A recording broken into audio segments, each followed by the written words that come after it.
landowners no e di nkomo na establish good village for Sehwioso municipality. That's big dream. Yeah no quite away from that na me san kan we say no revenue base na salary no no so e de aboa now ye hu say ye ka say bibia esu bibia gu aban so a adwuma no aban be ye ne de ba won so na won ntina wo boa ma adwuma na koso and so we also thinking outside the box again you see me name my partners eco group proposal like I say we are almost getting a support from World Football Association ye binya be 5 million euros. Okay, the idea in say me per se establish soccer or sports academy your municipality. Yeah, we got talents or yeah I know yanga say be teacher ni nti baby am try ade mu nyina no hu say ye what talent as even no kwa no say mani di e kida e betimi asesa the life of people of Sehwioso and even beyond and the same club mu nyina e bi ni ho no ma itimi nya sa facility no ho a e betimi aboa na sa talent e wo na ko waste ni nyina no yetimi ha na se na yetimi a prepare mo for benefit of it. I see. And so and also egusu a etu one among assembly afam dia metro na ho na ma ya say yetimi nya be 45 acre land. Okay. Yeah, home documentation we are registered with the Lands Commission. You're taking it up. It's here government involvement and support. If we so the group no go so your name Ministry of Sports. Edi won koma enche. E be do one among na no so no. Nyame ya be never to fruition na. I think say be legacy I would be very proud of. Because yeah my talent no enko waste. E be ye ama enye you so for nko na even the whole country could be benefited out of it. Now quick one. Yeah, we know. And then ye kasa no. You want to be bro no ma betime di nkomo. Because MP the fertilizers waboama enya be 8,400 fertilizers aba ye chema yekuafo no.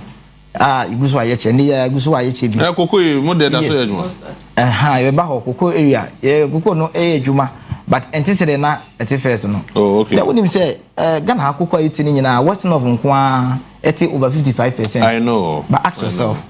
Me will be call. Me will call for.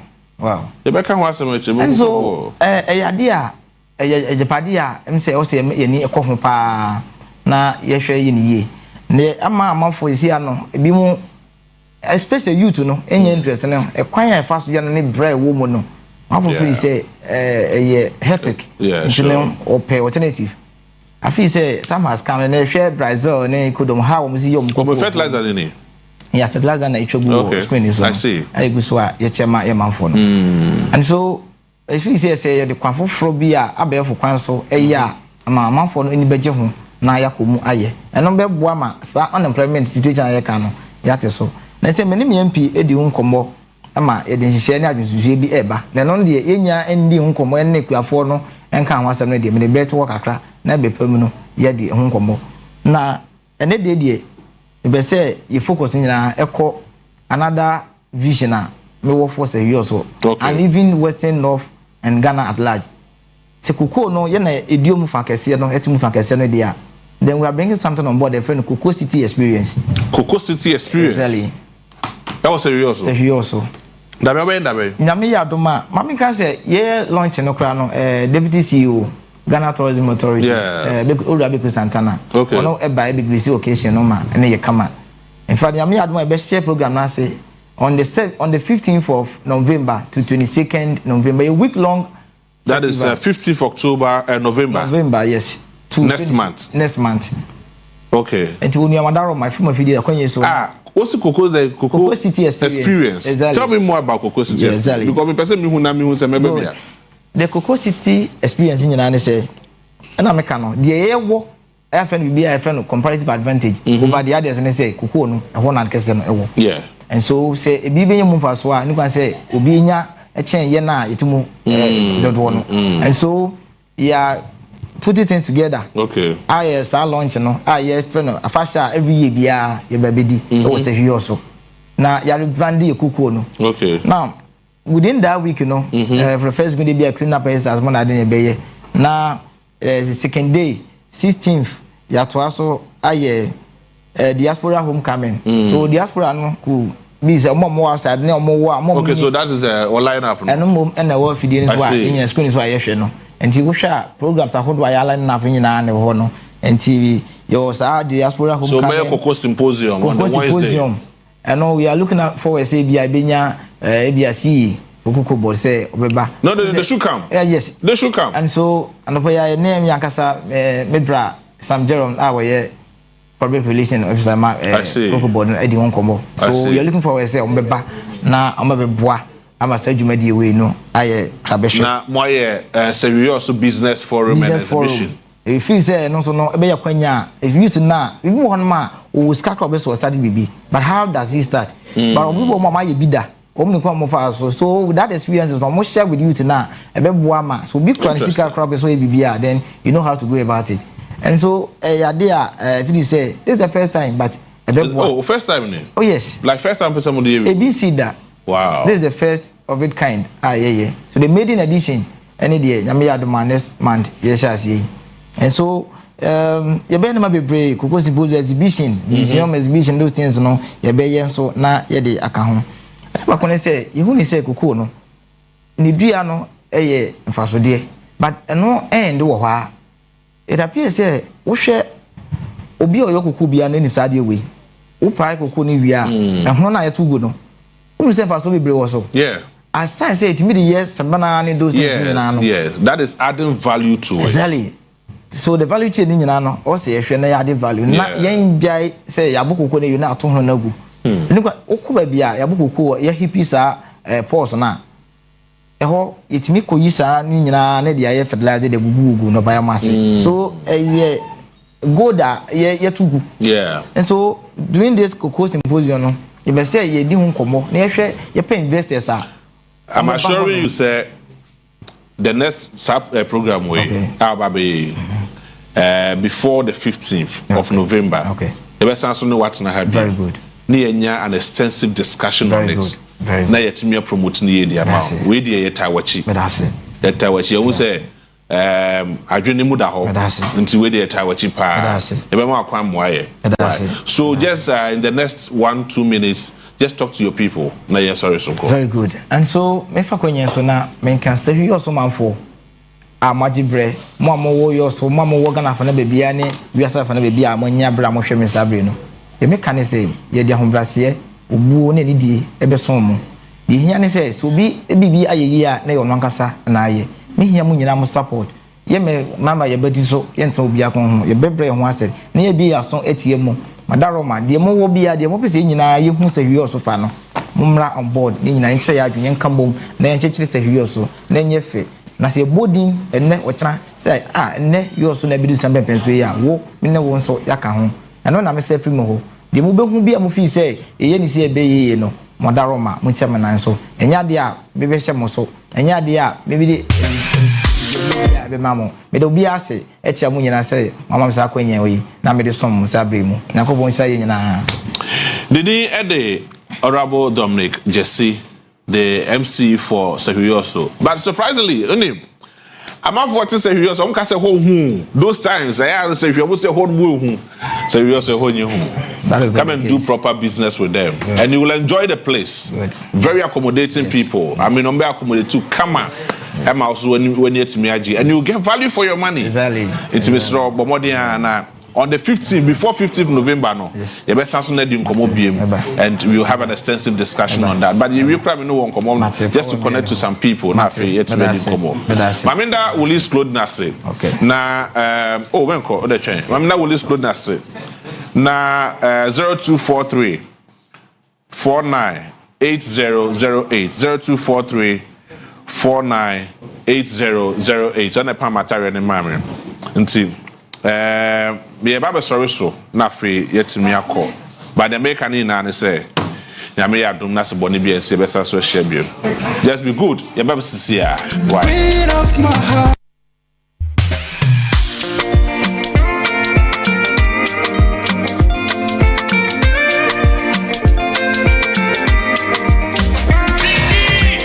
nazana sunan kyakan zuciyana zanin biya saraki oh me kike san baki nace fadi mini yo abin da zamana wa shine naki zaman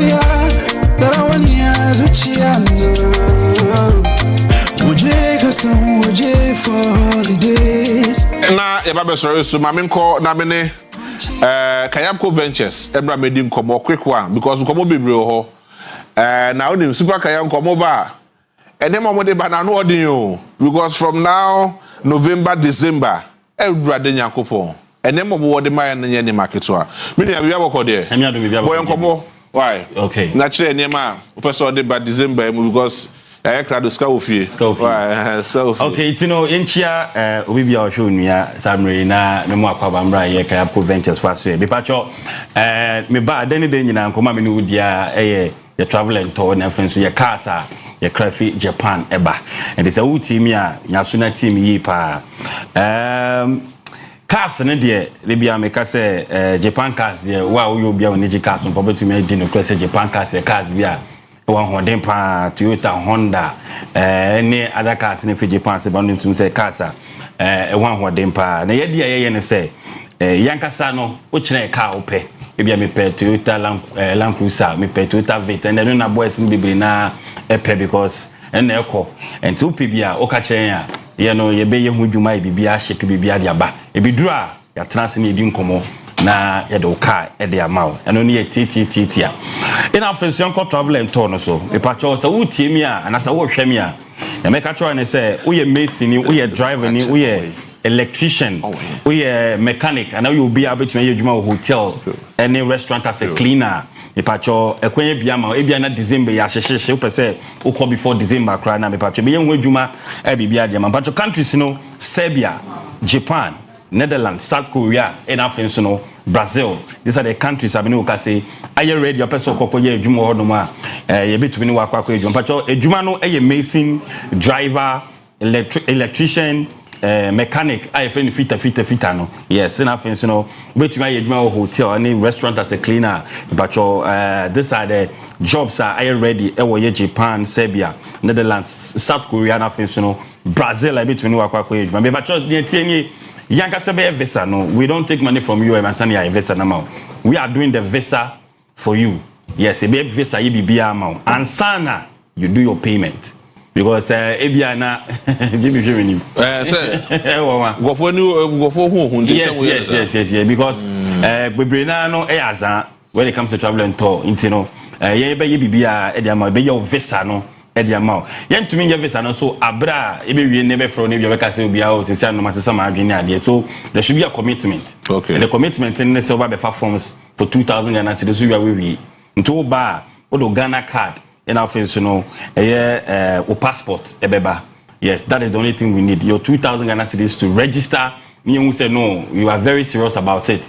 And sana odo Ghana card any o passport no so aba na we jade aka na ma e baby bia e de ma then last week me ba ha no omo butu one na mo no ejuma ekoso kama because Messi for no titiru any electrician mechanic for no titiru ena munyabre pa e bia na also preferred country a person wo e bia wo person wo US Canada obetumi aba be hu yen na ye bibia e de ama obi wa preferred country be ko person ko sua de e bia person okoto e wo ho no kohwe kro no so eba ni nyina no Kayamko Ventures e ye hu adwuma be yama kama je bia sanso ye work and pay. Okay. Yes, we can work and pay e bia na uni sika da ho you don't have that amount of money obetumi that your processing bibia and what we do is that ubaya so ye no betina say we do all the documentation for you near the tika bibia. But don't forget, say 2,000 Ghana cedis to be to because that is the commitment I will commit. You know.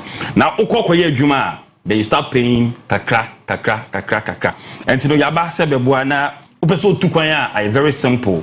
Eddie amount. My patron numbers, you know, 0556 735 422 0556 735 422 and 0556 702 834 055 6702834 na wafre be bacho Accra haye wo anya market Deeper Life Junction ho a wo si ho a na wafre yo kwan no ho pe na afenso no do eye Kumasi a ohwim just beside the police station obi do kwan na car garage ho no ya park eye cars ni bi ho a ye ton to betumi enso a check yen e wo Kumasi ohwim eye police station ho no mo be do ho no na yo ho ntino Japan cars na msika no na ye kra e de ba. And to be part of this now, what person to quite if you're not before December, come be Christmas no Ghana. No, cause heavy personal December drew. So we December there. It's movement does one. Let's be try before I Is it yeah Nancy? Yes. Yeah, cause see the enum near there here cars. Yes. Now, if you know when you come back and go to car, so we are there to help you. I mean, yeah, sure. Ghana. It is a whole share. A very simple number no screen so free. Non penny for ending come mason, drivers, electricians, mechanics, cleaners, obviously you know hotel and obviously restaurant, you know, this is the time. But your countries, you know, Netherlands, South Korea, Brazil, and obviously you know, Japan, and obviously Canada, and so on. And the number is Mississippi 0556 735 numbers. 0556 735 422 and our phone so 0556702834 na wafre ema bibie to me akoye come up but don't forget here don't forget the registration no 2000 Ghana cedis oba odo Ghana card in our phone so passport no o de beba na yewi ya ka ni na jama yen na enye bibia eno ara no we en fama o eno ara no sempeti a Ujama ya ni aka de be de ama why pressure be any. Wo mo cha kwa no ye. Ye wo anya umanya anya Kumasi. David Kumasi yo him. Ah okay. Yes. Oshim police station chan na. Okay. But we say park cars is ho. Oh okay. Cars e ho me. Oh Kumasi there. Oh yes. Na Accra rubber cars. Yeah. I see. In Accra Hanson yo anya market. Okay. Udu la pasta. Yeah. Anya market. Obi no afa ho ba me nche dan. Bibi du ba ho. Bibi du ba ho there. Anya market. Into do anya market. Junction is Deeper Life Junction. Oh okay. One year okay. Na wa friend penny for na any we din komo. I see. Yes. Me that's it. All right, I said that's it. All right, you see yeah no. But my main cow say the leadership in parliament address Central 40 and the live feed of African market and the leadership in parliament. Our more addresses Central 40. They have a lot of things to tell us. Until you ever call near Wakofa and all, but make out still na minya dine bi. Right. Minya dine bi. Inti misremwa wa dan 2 bedrooms no chado ne area mu hono mu area mu betumi afreme. Na wama me bi wa. Me pen ne bo no from 6,000 and 5,000 ko minya skantua. Minya skantua me ni bi. Enti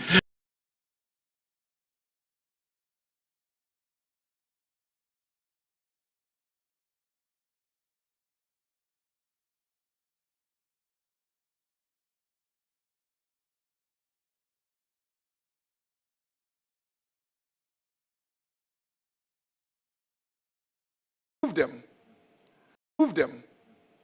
So I'm surprised that this morning he will come and say that no. I'll be surprised that as a former majority leader and leader of government business, you will say that the ministers have failed to come and tell us anything about those programs and policies. Because the tools for getting them to come and brief you on the policies are in your hands. If you have forgotten what the NDC promised in its manifesto, and if you have forgotten what is in the economic policy that you yourself approved, and you want to be reminded, you can ask a minister a question. So the tool of asking questions is for you to bring ministers to the floor of the House to brief you. Because you cannot also say that as a politician, as an opposition, it is only when facts are stated in the House that you take them as an indication of government policy or program. You admit that each and every one of those policies and programs have been launched. At the launch events, the policies are described, the programs are described, you journalists cover the events, and you broadcast it. And so I will be surprised if you say that the ministers have not come to Parliament to come and brief you, so you don't know what is happening. You should be reading newspapers. You should be reading the internet. You should be reading the news portals of the various media houses that are covering those events. They are all platforms for monitoring policy and policy implementation. the info analytics that you have cited here, did he come to brief you in Parliament? The man didn't come to brief you in Parliament. But you've gone to dig it out, you've gotten that information, and you are here relying heavily on that information. So how come that you don't want to rely on the information of all the media houses who covered Ejumawura, who covered all these other, programs, the Big Push, the Coders program, the apprenticeship training program, all these were launched.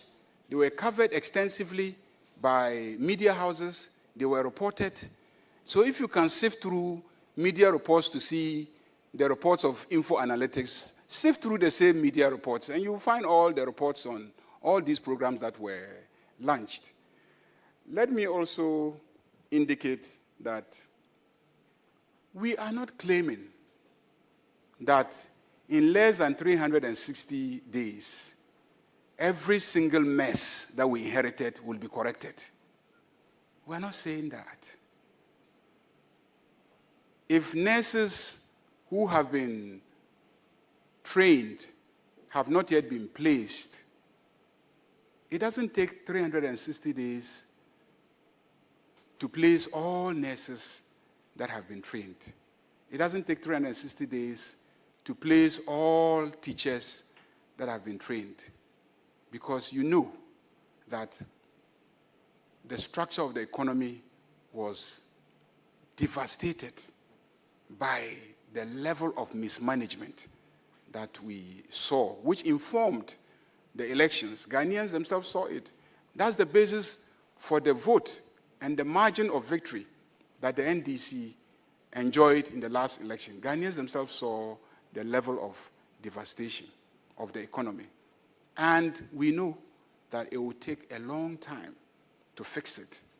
But the evidence, as testified by everybody that I quoted yesterday, from the IMF to the World Bank, to the African Development Bank, to Ghanaian economists, to everybody, the evidence is clear that this government is making a lot of effort to fix the economy, stabilize the city, pay our debts, manage our expenditure, and then bring us to a level where the economy can be on a sound footing for the private sector to be able to create the jobs. When you talk about job creation and you say you are center right, center left, and etc., all those ideologies now agree that you need a strong, vibrant private sector to create jobs, because all of them have evolved to a point where they accept that the state has some limitations in its capacity to create jobs itself. Because in the end, you will just create a huge, unaffordable bureaucracy, and you cannot sustain it budget-wise. So you need a vibrant private sector. How can you claim that you are committed to a vibrant private sector when interest rates in the banks are hovering around 50%, 30%, 40%? Which private sector can survive borrowing at 50%, 40%, 30%? Which private sector? No private sector will survive borrowing at that level. What is going to happen is that they will become uncompetitive, and all of them will become importers of finished goods. None of them will produce locally, because you can't borrow at 30, 40, 50%, and then produce and compete with Chinese firms that are borrowing at 3, 4%. If you recall, in 2024, there was a huge issue between Ghanaian traders and Nigerian traders. You are all here, you remember? It's a huge battle. Why were Nigerian traders here? Why should we accept Nigerian traders? And Nigerian traders were undercutting us. They were selling lower than the prices that Ghanaian traders were selling. The answer is simple. They were borrowing at a lower rate in Nigeria. So when they came to Ghana, they could easily reduce their prices, whereas the Ghanaian traders were borrowing at a very high interest rate. So when they went to China to buy the goods, and came, they could not compete with the Nigerian traders. Very simple economics. Very, very simple, basic, secondary school economics. So there's no way you can profess to be a strong advocate of private sector when you have such an abnormal interest rate. So the task of this government has been, one, bring the interest rate down. How do you bring the interest rate down? Stop borrowing from the banks as a government.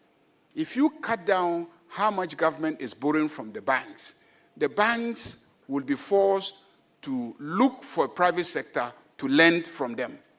And in trying to look for private sector to lend from them, they will be forced to bring down their interest rates. And that is what we have done so well, that interest rates have come down drastically within a very short period of time. The same, inflation. If the public does not have the capacity, the purchasing power, how are they going to patronize the goods of the private sector? They will produce, but the people cannot patronize. So there will be no market. So you have to drive down inflation.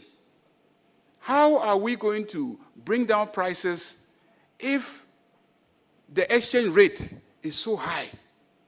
Private sector people are going to produce something, and then they need so much money to exchange into dollars to go and import the inputs, the raw materials for production.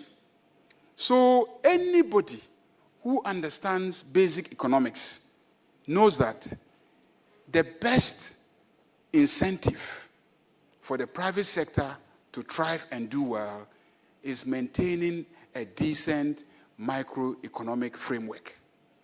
And that is the work that we have done. And that is why I was boasting on the floor of the House that if you look at the indicators, we are doing well. Our inflation has come down to single digit. Lending rates have come down in the private banks. The exchange rate has come down drastically. And so private sector has an opportunity to now go to the commercial banks and then lend and invest and do business and create jobs for everybody. Let me assure you that it is not the idea of government to take public money and invest in something called 24-hour economy. No. No. So if you are waiting for us to bring you a document in Parliament say we are taking so much money to invest in 24-hour economy, you won't see it. The whole idea behind the 24-hour economy is create the enabling environment for the private sector to be confident to invest and run the economy 24 hours.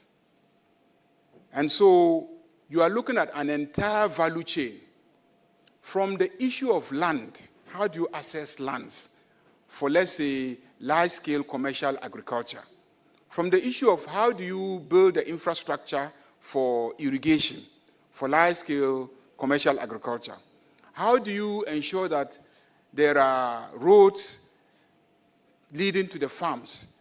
Many of these things are matters that the state should allow the private sector to do, except that we should give them the necessary incentives. You said that you were doing one district, one factory. I beg you, you are a journalist. You've been in this country for the past 8 years. Show me how many of the so-called new factories were functional as at December 7, 2024, when you were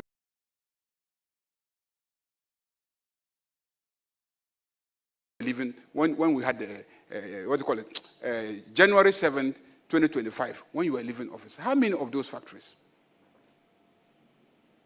Because it was more of a political slogan than real sound policy. No new factories were ever functional as of January 7, 2025. In the end, what did we see? We saw you going to existing factories and getting them to come and apply. And then, based on whatever consideration, you selected some of the existing factories and then gave them huge tax exemptions, claiming that they were going to expand operations to create jobs.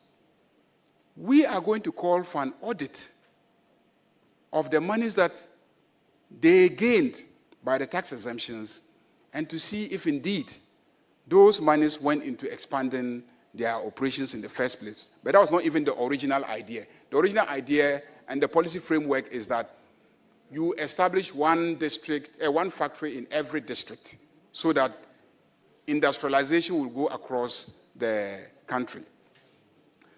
You did not take time to establish the raw material base for the factories. So many factory structures were constructed, but could not be functional because they didn't even have the raw material base.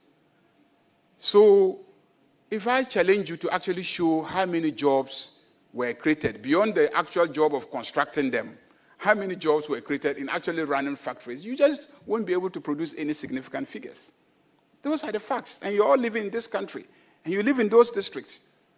So I plead with you that if I were you, I would stay far away from trying to tout an MPP record, because that record was decided upon by Ghanaians in the last election. Let me talk about COVID-19 levy. Indeed, as you know, we don't run the country alone. We run the country sometimes in consultation with, let's say, the World Bank, the IMF, because you've gone to sign commitments with them. You signed the commitments with them. You went to the IMF, sought support, and they agreed to give you the support based on conditions. Condition 1, 2, 3, 4, 5, 6. And you know very well that COVID-19 was one of the conditions.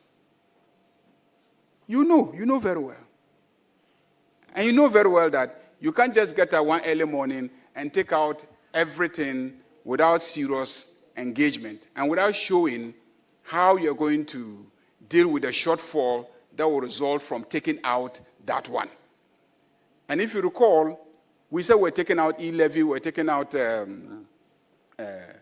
COVID-19 and several other taxes, the tax on betting and all those things. Those were going to have fiscal implications. And so when the analysis was done, we pushed and insisted, but in the end, it became obvious to us that we could take out all these other ones, but then for COVID-19, we needed to engage a little further. Subsequently, the finance minister indicated his readiness to take even that one out. So I'm not sure it's something that we should debate so much here. I do agree with you that the free SHS continues to be challenged, but as you can see, even there, we are making sure that it works. It works because it needs financing.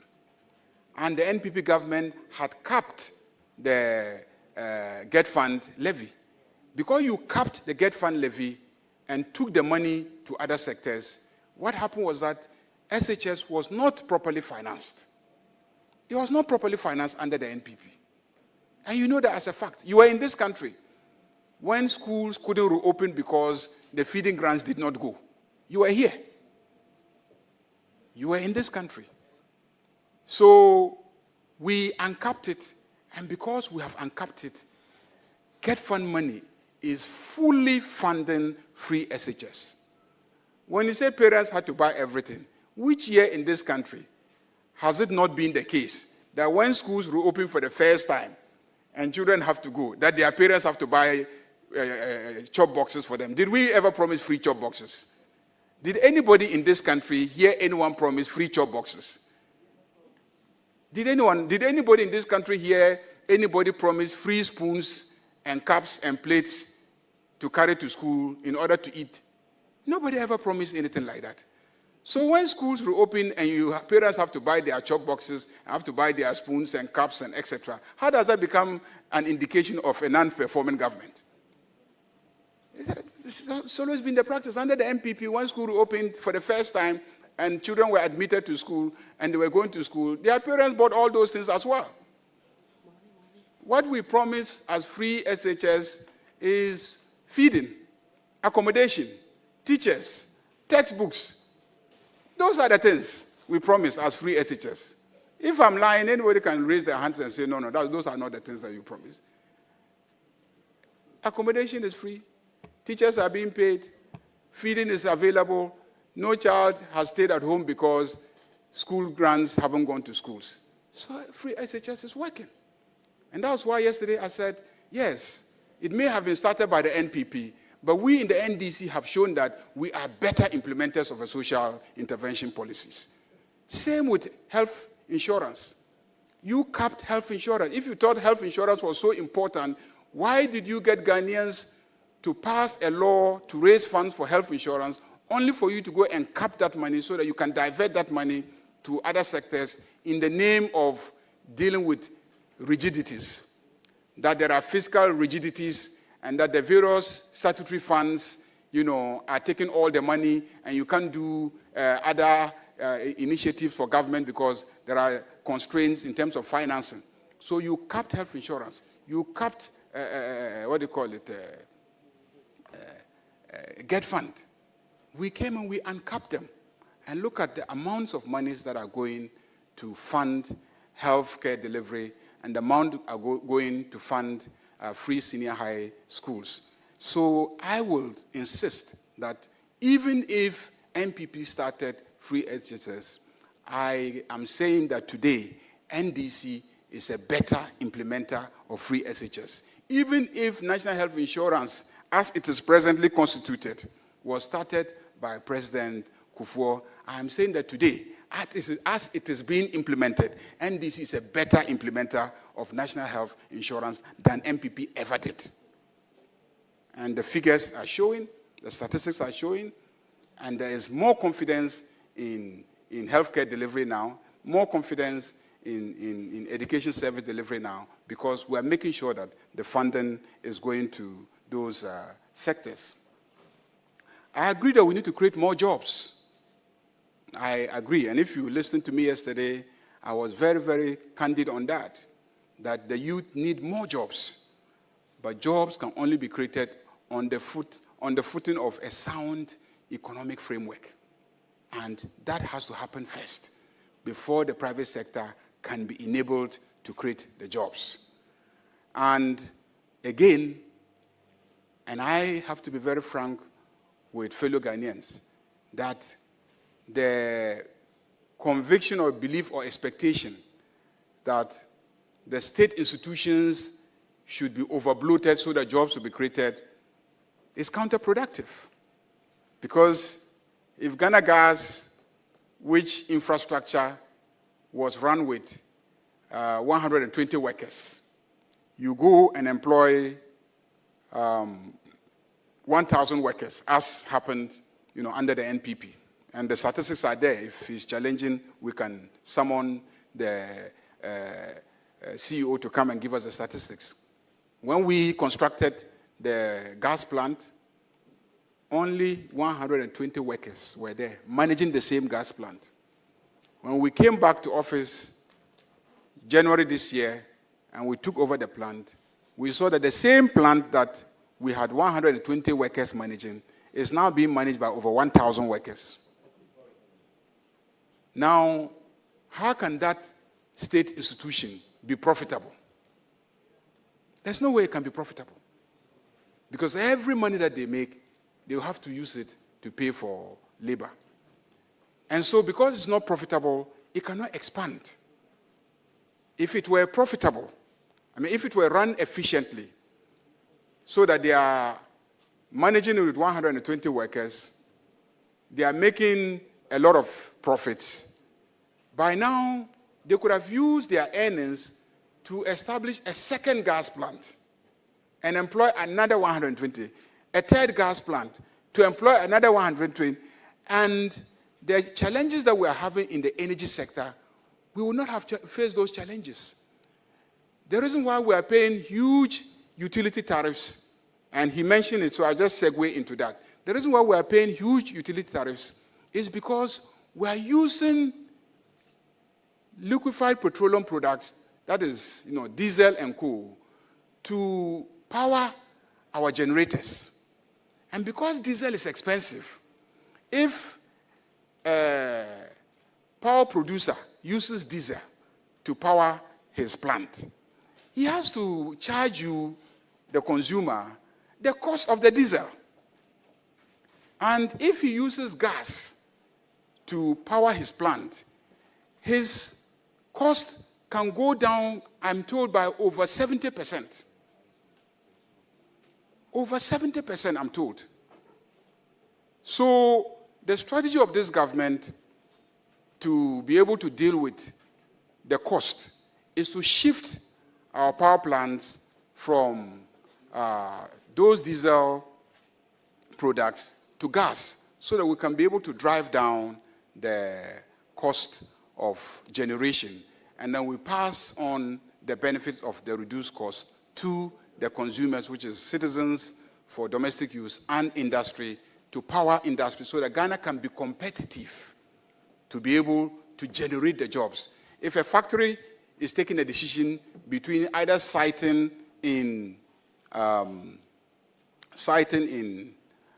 China or Ghana, one of the major conditions that they are asking for is energy cost affordable in Ghana? Is electricity affordable in Ghana? If electricity is not affordable in Ghana, they will not position the factory in Ghana, because if they site the factory in Ghana, they are going to be producing at a very high cost. But if they site it in China, they will produce at a very low cost, and even with haulage to Ghana, they will still be very, very competitive against a factory that has chosen to site its operation in Ghana. So if you don't reduce energy cost to a certain level, the private sector will just not be able to perform.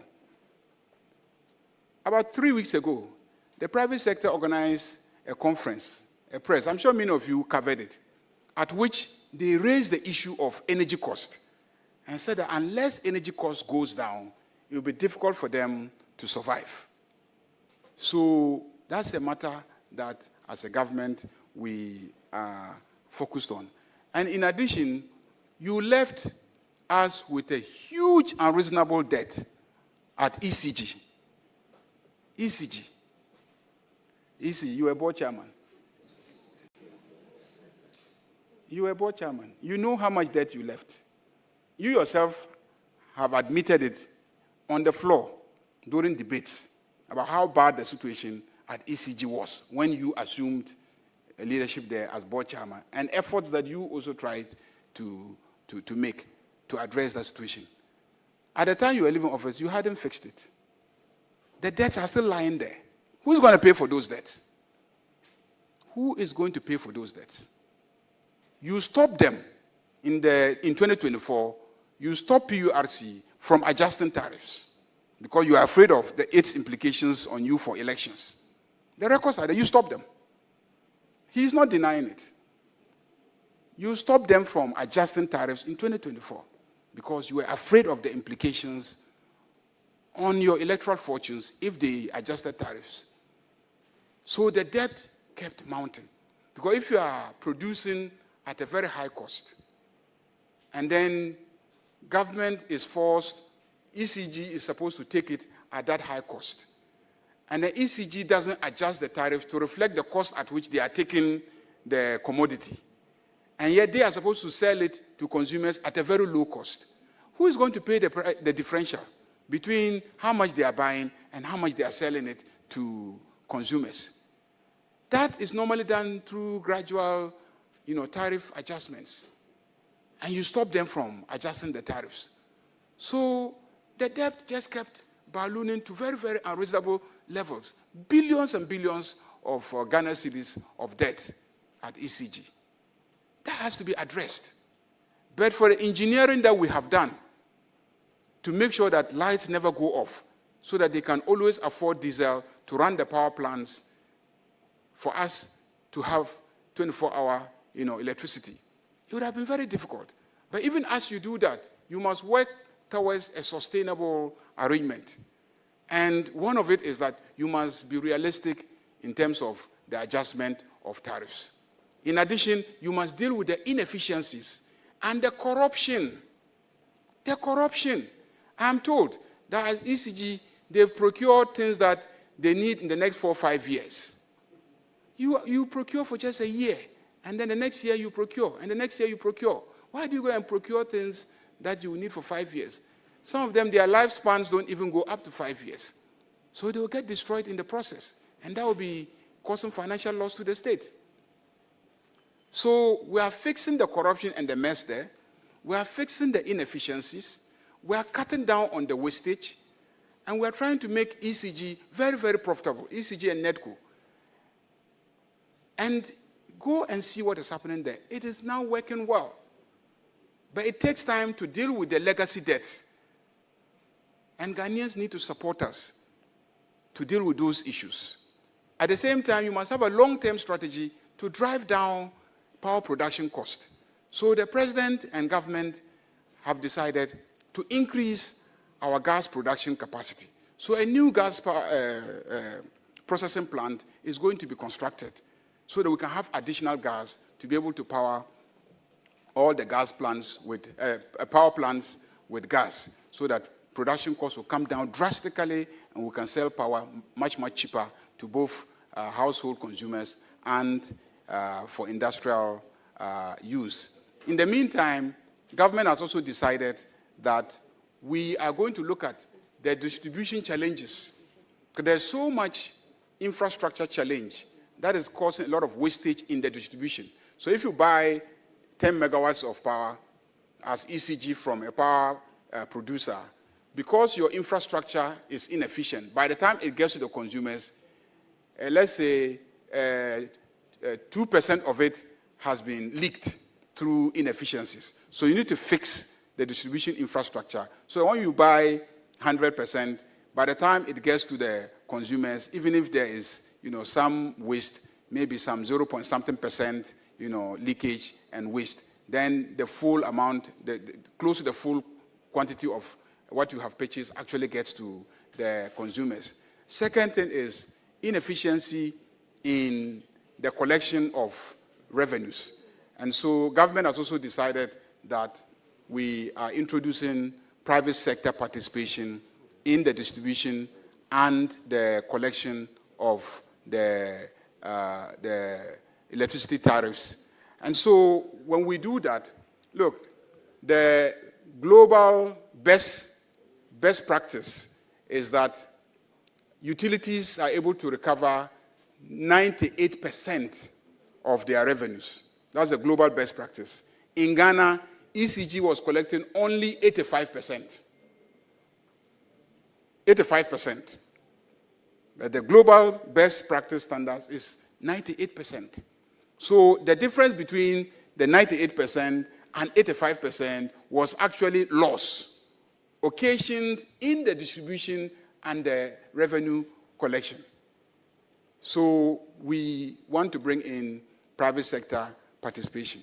There was an initial idea. PDS was a model for bringing in private sector participation, but thanks to the character of those who were introducing it, it got botched because of the manner in which the attempt to introduce it went. So those are the issues. I do agree with you that so far the macroeconomic indicator stabilization has not fully translated, is that okay, into job creation. But again, that is a function of confidence. The private sector needs to see you sustain it for them to be confident to now make the investments in expanding their factories and their industries. And 9 months is not enough to sustain, to build confidence in the system that you have built, so that they can say, okay, I think the dollar will remain where it is, so let me go and borrow and establish a new factory. I think interest rates will remain where it is, so let me go and borrow and then establish a factory. Or I think inflation will remain where it is, and so purchasing power of consumers will stay the same. It takes time to build that confidence. So even though we've brought down the indicators, because it takes time to build confidence in private sector for them to actually invest to expand and create jobs, that has not yet happened.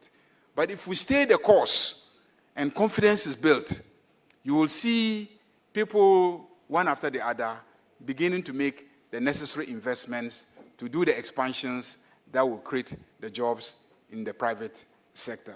So I agree with you, but that is something that will follow when we stay the course and we build the confidence. So I didn't think this briefing was going to be about economic performance and etc. and a banter between both sides. I thought it was more of a briefing to discuss the program of Parliament for this meeting. But the way you started turned it into a debate about the records of the two governments. And so I was forced to respond. Otherwise, I didn't want us to go in that direction. I think that we're just meeting our in-house media partners and then to brief them on the program and agenda of the session. And then we will... Oh, why are you laughing? I didn't want to go there. I didn't want to go there. No, as you see, I don't have a speech responding to him. But we are covered live, isn't it? So if he says things and I don't respond, it may seem that what he has said is true.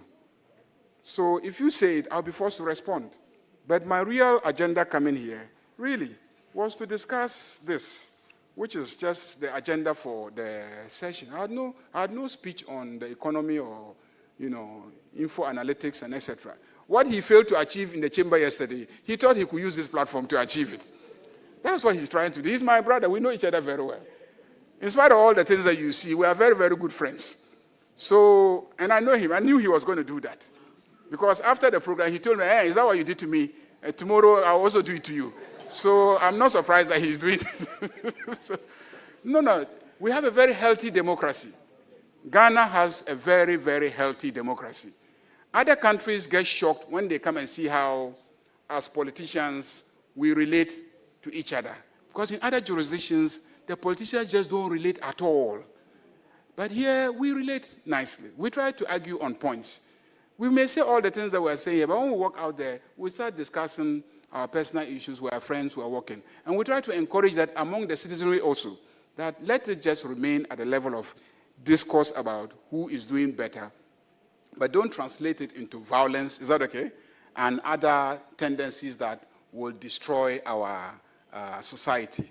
That's why once in a while you see in Ghana, the chief imam will go to the Catholic Church and meet the bishops because we want both religions to see that we just have difference in how we all want to go to paradise, even though we all don't want to die.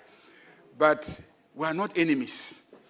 The fact that you choose to believe in this doesn't mean that, you are my enemy. So the leaders keep engaging publicly to send that signal that we are not enemies. That's why at functions you see President Mahama will go and greet former President Akufo-Addo. They engage so that the support base will see that, after all, they are not really enemies. It's just that they have different views about how to run the economy or how to run the country. So I welcome that. And I am committed to also sustaining the quality of our democracy. But yesterday, I did give indications as to the agenda of this meeting of Parliament, so I'm not going to repeat it. If you have any questions, you can ask. But basically, this is a budget meeting. And those of you who have been in this house for very long, you know what a budget meeting is. It is the meeting at which the budget is presented to the House. And so we will wait for the finance minister to give an indication when he will be ready to present the budget. As it is now, they have been holding budget hearings. The various ministries, agencies, departments, constitutional bodies, they've all been going to the Minister of Finance for budget hearings where they normally give them a ceiling. They come to justify why the ceiling should move from there to a different position and how much more they need and all that.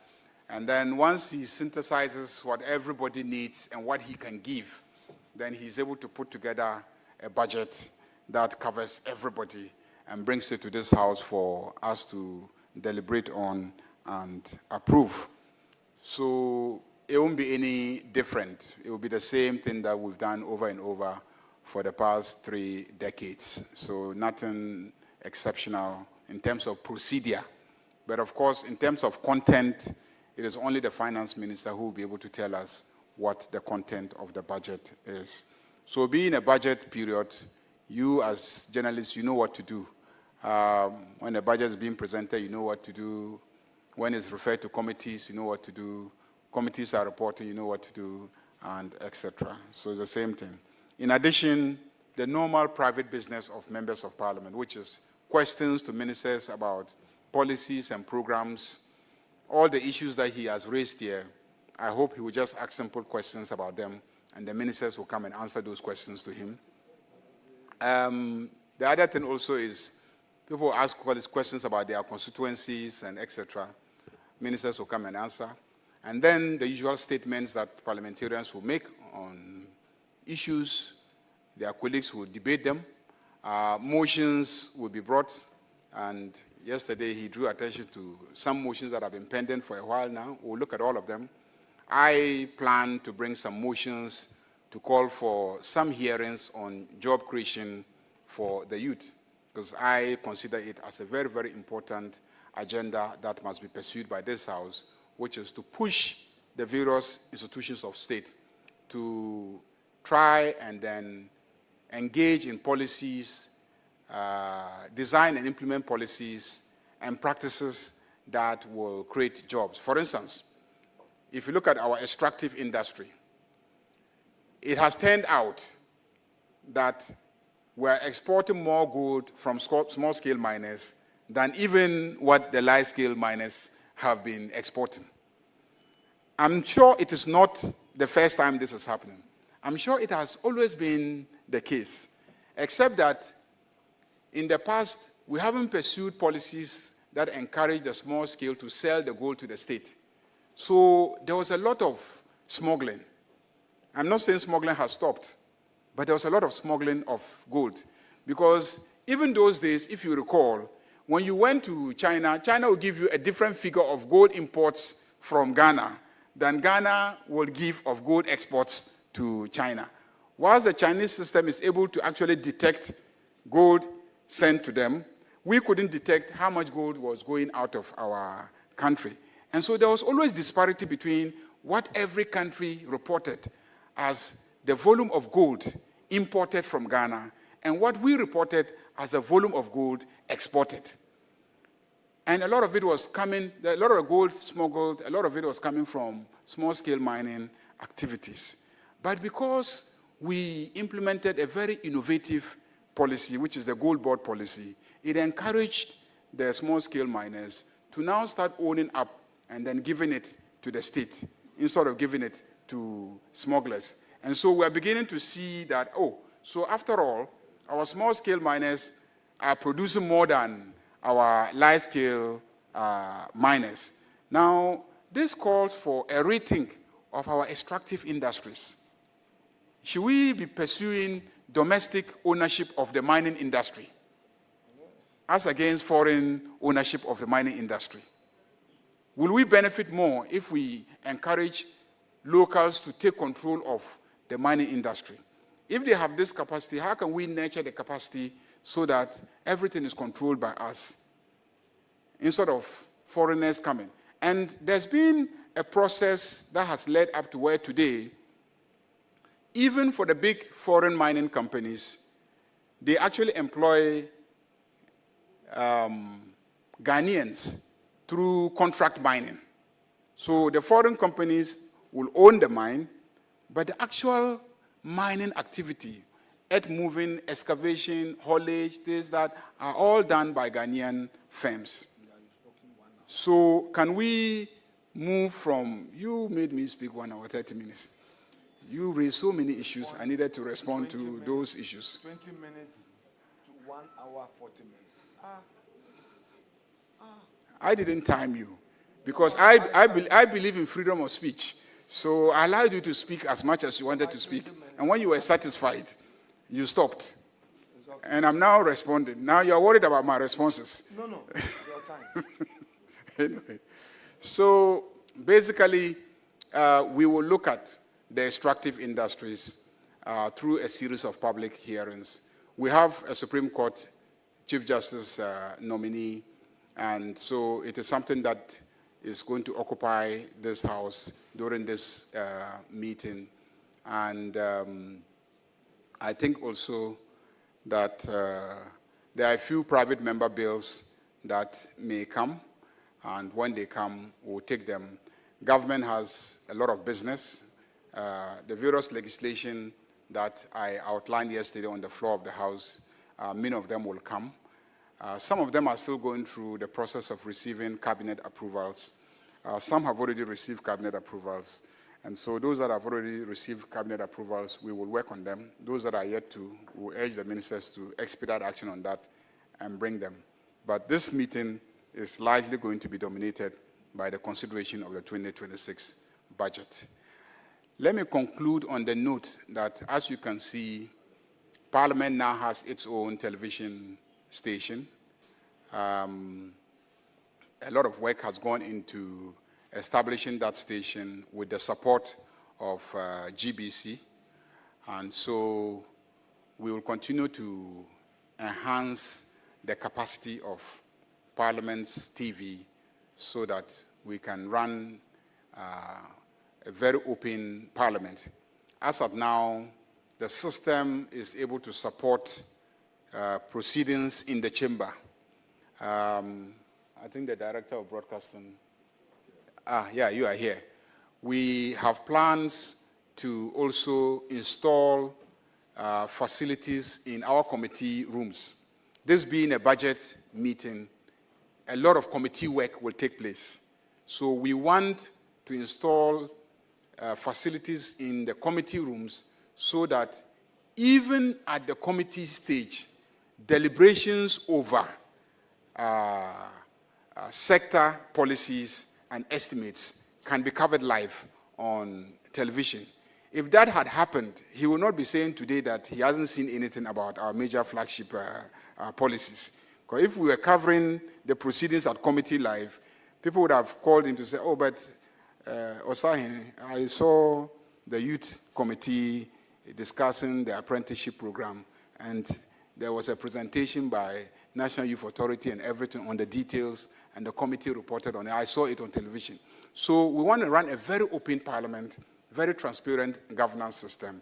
And so we are going to improve the capacity of our committee rooms to record and transmit live the sittings of committees.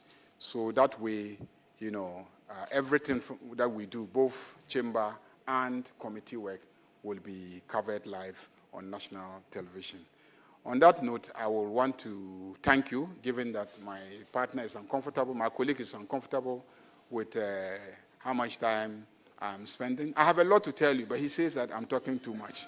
So I will stop at this level. I see he has been copiously writing. If you say, I will respond. So I'm just drawing your attention that if you say anything new, I will respond to whatever you have said. We can sit here till tomorrow. I will keep responding. So let's take a decision how we want to moderate this particular session. Thank you very much. We will now move into the session that gives you the opportunity to pose questions to leadership. Please indicate your interest. When acknowledged, you introduce yourself and the media outlet that you represent. Please, let's be concise. We are live on Parliament TV, TV3, Channel 1, and on all Parliament social media platforms. Kweku. Thank you. My name is Kweku Sechidanso. Majority Leader, I just want to find out from you, knowing that this meeting is a budget meeting and a very busy meeting, will there be an opportunity for the Human, Sexual Rights and Family value bill. And with the revised the new standing orders now, will the committee meetings be open to the media? All the committee meetings be open to the media?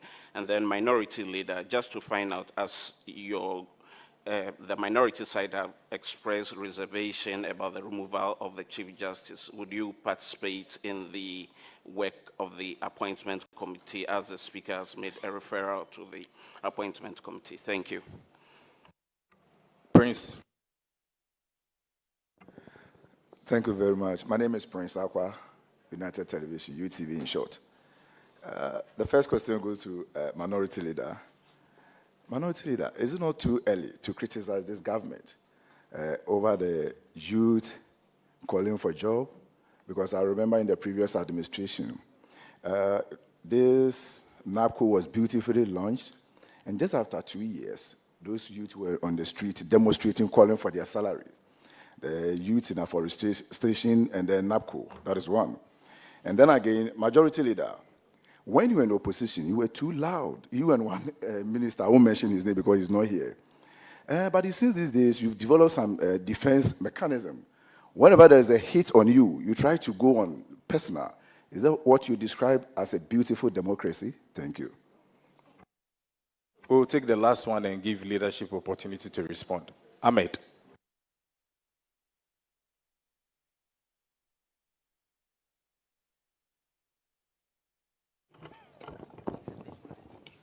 Thank you very much. It's good to see my good friends, brothers, Honorable Mama Yarega and Osayini here. Two things. Leader, when you define beautiful democracy, I mean, Honorable Mama Yarega. Yeah, when we say Ghana possesses a very beautiful democracy, let me add the adverb of degree, very. And we see what is happening with Iyoku and other state institutions that are breaching constitutionally rules and regulations. So when you say beautiful democracy, what do you mean? Number two, to Osayini, I don't know if you knew about the status of this meeting before you came in with us now. And lastly, Mama Yarega, you are here alone. I'm sure your colleagues, members of your leadership from your side know the importance or the role of parliamentary press corps. We can see you alone here. I don't know if you're not able to marshal your colleagues to be here to give you that support. And I think as a senior member of this press corps, it is not right when your colleagues knew that you're going to meet the members of the press corps and they left you alone and no any reason given to us. Then lastly, to our media relations department, I think this is an important unit created by the board of parliament. My close observation shows that this unit needs a lot of support. So since you two distinguished gentlemen are here, I think we'll plead with you, and luckily you're also members of the board, that the media relations, the broadcasting unit, the other unit, public engagement, these are two units that deal with media. And I think they need serious financial support. You see, I think I'm a prophet. When I said this, I saw the deputy leader coming. That's fine. You know, I think these three units within parliament, really department, they need financial assistance. Look, leader, this unit organized program for the members of press corps. You know, we need to buy data, we need to buy some things. You know, our media institutions do not take care of themselves very well. I mean, that's the reality. So at least we did a program for the past 5-6 months. Till now, anytime you meet the director of the unit, he keeps on telling us stories. And I think it's very important. So please, the financial issue of these three units, leaders, I'll plead with you to make some noise for them. So that, when it happens to them, I'm sure they also do the needful. Thank you very much. We will give. Yes, we will give So leadership just the last opportunity to one. respond. We do appreciate the work of the unit. Indeed, if she opens her text message, she will tell you that yesterday I had a meeting with the speaker. I raised all those issues, and the speaker said I haven't given him memos for approval by the board. So I should bring all those requests. And I immediately sent her a message, and she assured me that this afternoon we'll meet, and then she would put together all the requests, and then I can present it to the Parliamentary Service Board for consideration. So you're right, we need to resource the unit, and we are committed to doing that. She will tell you that even the television station, she will tell you that a lot of it I had to personally fund it. They are here, you ask them. I funded it, and then took some money from my caucus accounts and used NDC caucus money to support, to establish it, because Parliament had some constraints over the years. So we're meeting this afternoon to see the entire financial outlay, which I presented to Speaker. He says, do memos, let's get it approved by the board, and then let's see how we can raise the funds to make sure the unit functions very well. So yeah, I agree with you, we'll do that. Then on the issue of participation in this press call, we did it last meeting we did it. So to tell you the truth, was it yesterday in the afternoon after when I was leaving the chamber that one of you whispered to me whether I was ready, available this morning to do it. And I just said yes, and then I walked away. And I got home and they sent me a flyer, which I woke up and saw early this morning. I assumed that they will inform the entire leadership. He didn't know. It was when I got here and I realized I was alone, then I called him, I asked them, and they were like, oh, they didn't tell everybody. So I started calling my colleagues. I called him, he was 45 minutes away. So he said, look, I didn't know it would be happening this morning. I'm 45 minutes away, but I'm coming. So just at the point when you were raising the issue, you saw that he was coming in. The whip has to travel to Rwanda on Pan-African Parliament assignments. So he is not in the jurisdiction. And the deputy whip on my side is also attending IPU meeting with the clerk. That's why the clerk is also not here. The clerk has also gone with a team of MPs to attend Interparliamentary Union meeting. I was actually supposed to be in the Interparliamentary Union meeting this morning. I just decided not to go because Parliament has just resumed. So most people are on other assignments. It's not because they don't respect the parliamentary call or they don't think that this is an important engagement. So getting to participate in committee proceedings, yes, we're trying to be as transparent as possible. And so when I'll get there. I was saying, yeah, okay.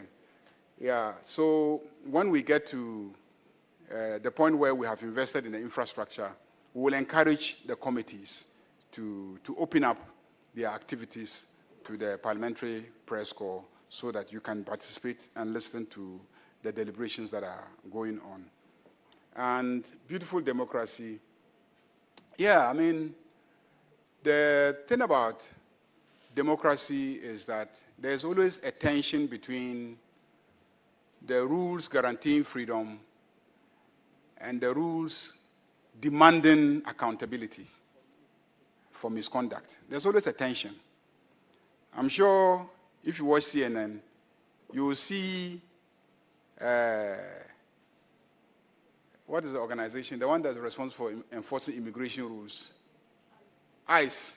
You see the fights between ICE and the opposition and the judiciary and Donald Trump because he feels he has a duty to protect his country, to take out illegal immigrants who are violating the law, in his name, criminals, and etc.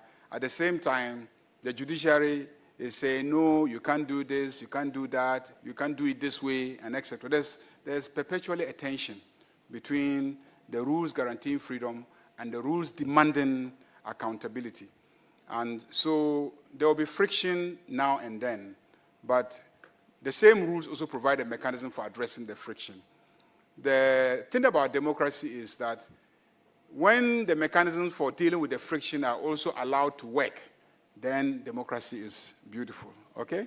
So I want to assure you that in spite of whatever you may think, this is a country that has a beautiful democracy. We are engaged in the optics, which has a psychological impact on the population, but at the same time also, the institutions have to function. And where you think that an institution has crossed the line, you can activate the necessary remedial measures that democracy equally guarantees. So that's what I can say. I respond in a personal way. I don't know what is personal. If I'm passionate in my response, it's not personal.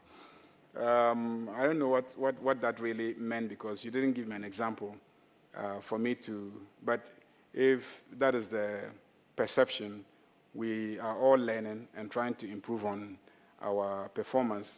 Human Sexual Rights and Family Values Bill, my recollection is that it was passed by Parliament already. That's my recollection, that we passed this already as Parliament. We passed it. And the issue was giving it a presidential assent. So that is where it should be taken up. I don't see why anybody should bring us a bill that we have passed already.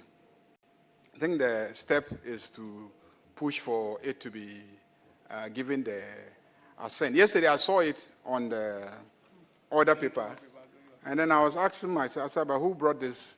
And really, a bill that we have passed already, you haven't convinced me that, there's a need for us to work on a bill that we have already passed. So in all sincerity, and I like to be very, very frank and open, I did ask the speaker, Mr. Speaker, but this bill was passed, and why is it on our order paper again? And then Speaker himself also expressed surprise finding it on the order paper. And I recall we invited the clerk. The Speaker invited the clerk in my presence and asked the clerks, how did this bill find its way advertised on the order paper, because he too didn't know how it got on the order paper. I mean, I like to be very, very transparent. If the clerk, I wish he were here, I would have said in his presence. Yesterday, this thing happened. I saw it, I was like, this bill, what is it doing here? We passed it already. Why we've been invited to consider it again? And so that is the, so the only one that indeed yesterday Speaker and I agreed should attract our attention is the one brought by Honorable Patricia Ajay. She is here. That is the Property Rights of Spouses Bill. So yesterday, Speaker and I agreed that for that one we can work on it because it's new. Even though we know government also has plans, we said, well, government hasn't brought theirs first, and the private member has brought hers first. So we'll consider that one. If they want, they can come and join and then introduce the amendments. So that was discussed yesterday. But for this one, my recollection is that Speaker doesn't know about it. I think the other questions were asked of my colleagues. So.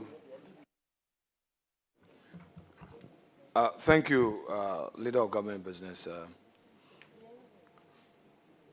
Let me deal with the issue of the CJ's removal, whether or not we are going to participate in any process. For us, all the cards are on the table. First of all, we see the conduct of the Puaman Committee as a travesty of justice. I mean, what that committee has done, the purported recommendation, should prick their own conscience, all the committee members. A referral has been made to you as a committee, and at least 4 of the members of the committee are judges, a retired Supreme Court judge and 2 sitting Supreme Court judges. You have 3 petitions before you. You are done with the hearing of 1.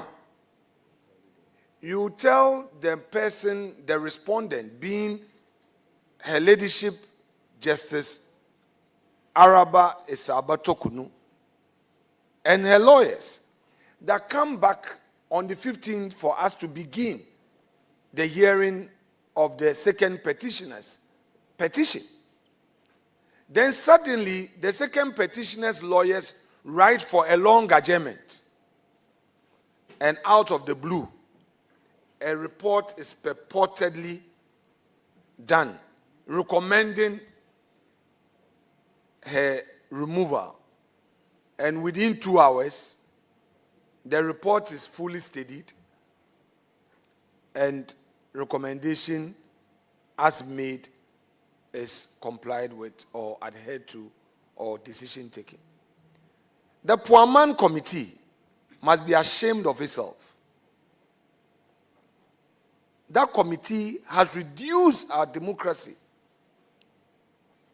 to something that cannot have a phrase to describe. That you are a committee, a constitutional body, a constitutional committee under Article 146. You have been given a docket, so to speak, to handle. You are not done with the hearing. You say you are done with the decision. I'm sure if our friends were in office, were in opposition, and this had happened under an MPP government, hell would have broken loose. I'm sure the noise they will make in this country. But you know, our approach is different, to follow due process and engage the attention of the country. That is why we keep raising these things. In any event, the respondent, Gertrude Arabe Esaba Tokonu, the Chief Justice, has a case in court challenging the constitutionality of the actions that have been brought against her, raising issue of procedural irregularities. And these are matters that are before the court. At the High Court, at the Supreme Court. And if you see the rate at which the Supreme Court itself move with some speed to expeditiously hear the injunction application, yet fail to expeditiously determine the substance of the matter. It tells you so many things. And I'm speaking to the Supreme Court of our country. You have a plaintiff who comes with a constitutional matter and comes with an interrogatory application. You hear the interrogatory application, but the main application you are not in a rush to determine. You go to the High Court. The High Court, the matter is before the High Court. There is no hurry to determine it. You leave it in abeyance. Then my Lord Puaman is in a hurry to sign, quote unquote, the death warrant of his colleague. What my Lord Puaman forgot is that when he was nominated as a Supreme Court judge, there were matters against him at the General Legal Council, Parliament. Some people petition Parliament that because the matter has not been determined, we should stop the hearing. But Honorable Ketiamo prevailed on colleagues, though he was in opposition, and said, no, there must be fairness. The man has been nominated. We as Parliament, we have vetted him. We have to be fair and not say that because somebody is doing this against him, that should stop Parliament. So we have to be fair. People must always think about tomorrow. A certain precedent is being set. that blots the beautiful democracy we otherwise have. So now, my Lord Bafuboni is now being nominated. A matter is pending in the Ghanaian court and also at the ECOWAS court. The ECOWAS court, there was an interim relief. As we speak, the Attorney General has not filed a process to respond to the substantive matter, at least through the press release that was put out by Her Ladyship Justice, the Chief Justice. She is a plaintiff in the matter at the ECOWAS court.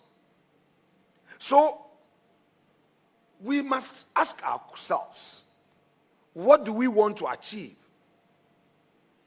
Sometimes our friends talk about certain things that happened to them yesterday. I will repeat this for the umpteenth time. This, you do me, I do you. Oh, it happened yesterday, it must happen today. To what end?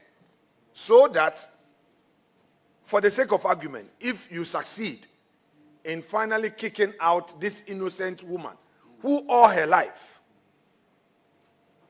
has served her country, private practice, getting into high court, getting to court of appeal, and finally Supreme Court, and the honor of being a Chief Justice, you kick her out. And MPP comes into office in 2029. You have a Chief Justice. You've set the precedent. But must we, the political leaders, subject ourselves to these? No.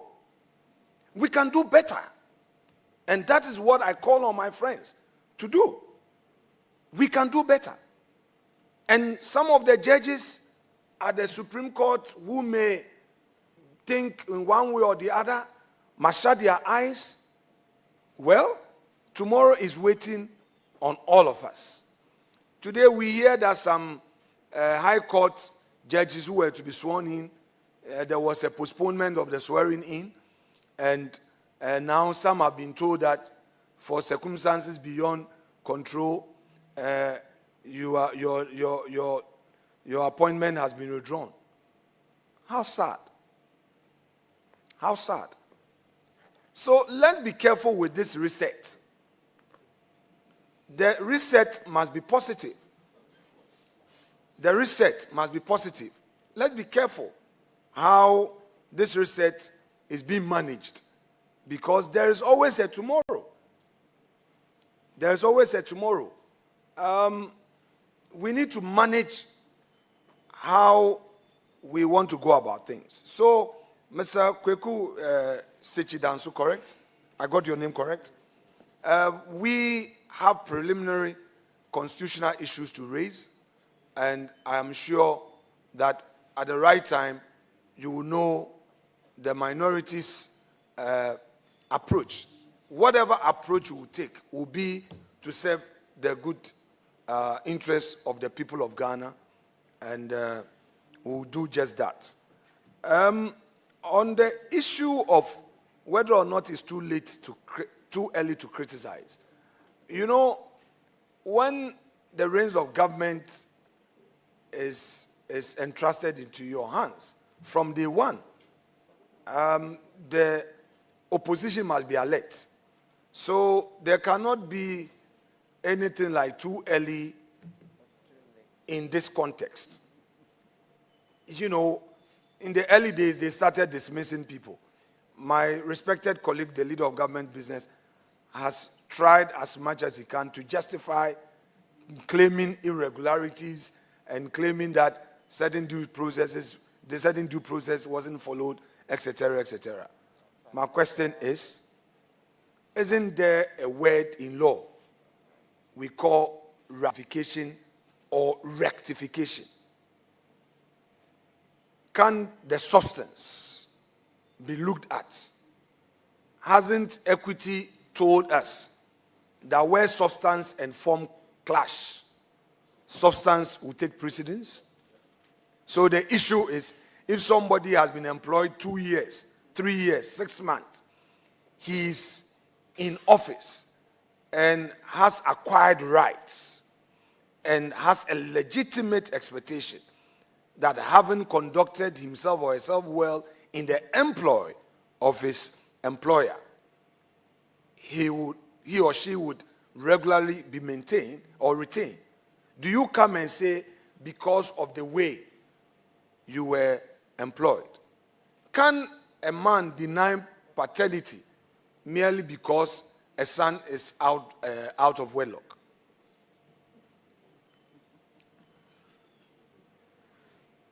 If it is established that indeed you are the father, the form that that child came doesn't matter. What matters is that there's a child. Is that okay? So I disagree strongly with our friends when they say, oh, some irregular, so people who have been employed must be sacked, and we don't have to talk about it. And even that motion is still pending. Leader raised a preliminary objection, and then we filed a motion to challenge it. I pray that we will be able to take that full motion. I think I feel compelled to react in one line to an issue he raised about ECG. Well, I assume that he raised it on a lighter note, but the point is that, yes, I chaired ECG board.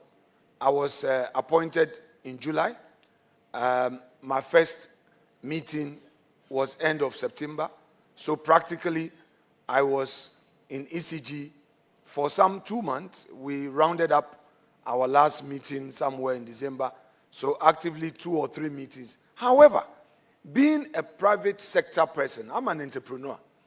When I got to ECG, the first thing I tackled, and the record will bear me out, was to deal with this issue of their suppliers being contracted to import goods at CIF value. I realized that no, it was waste. That the contractor brings the cables and dumps them at the port, and then you have so much pressure on you, and you would have to pay the duty yourself. So the supplier brings you the bill of lading. I said no. It was one policy decision I took, that no, change this from today under my leadership.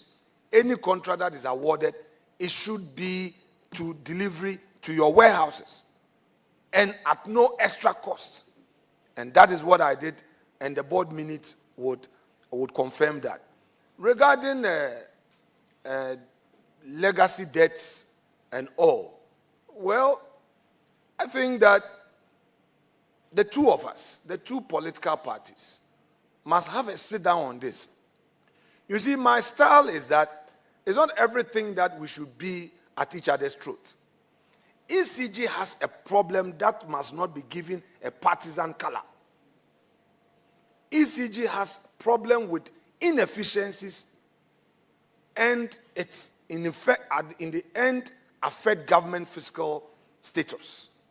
So can we sit and really agree that there must be reforms? And that is why I said on the House floor that I support reforms, but we cannot support tariff increments.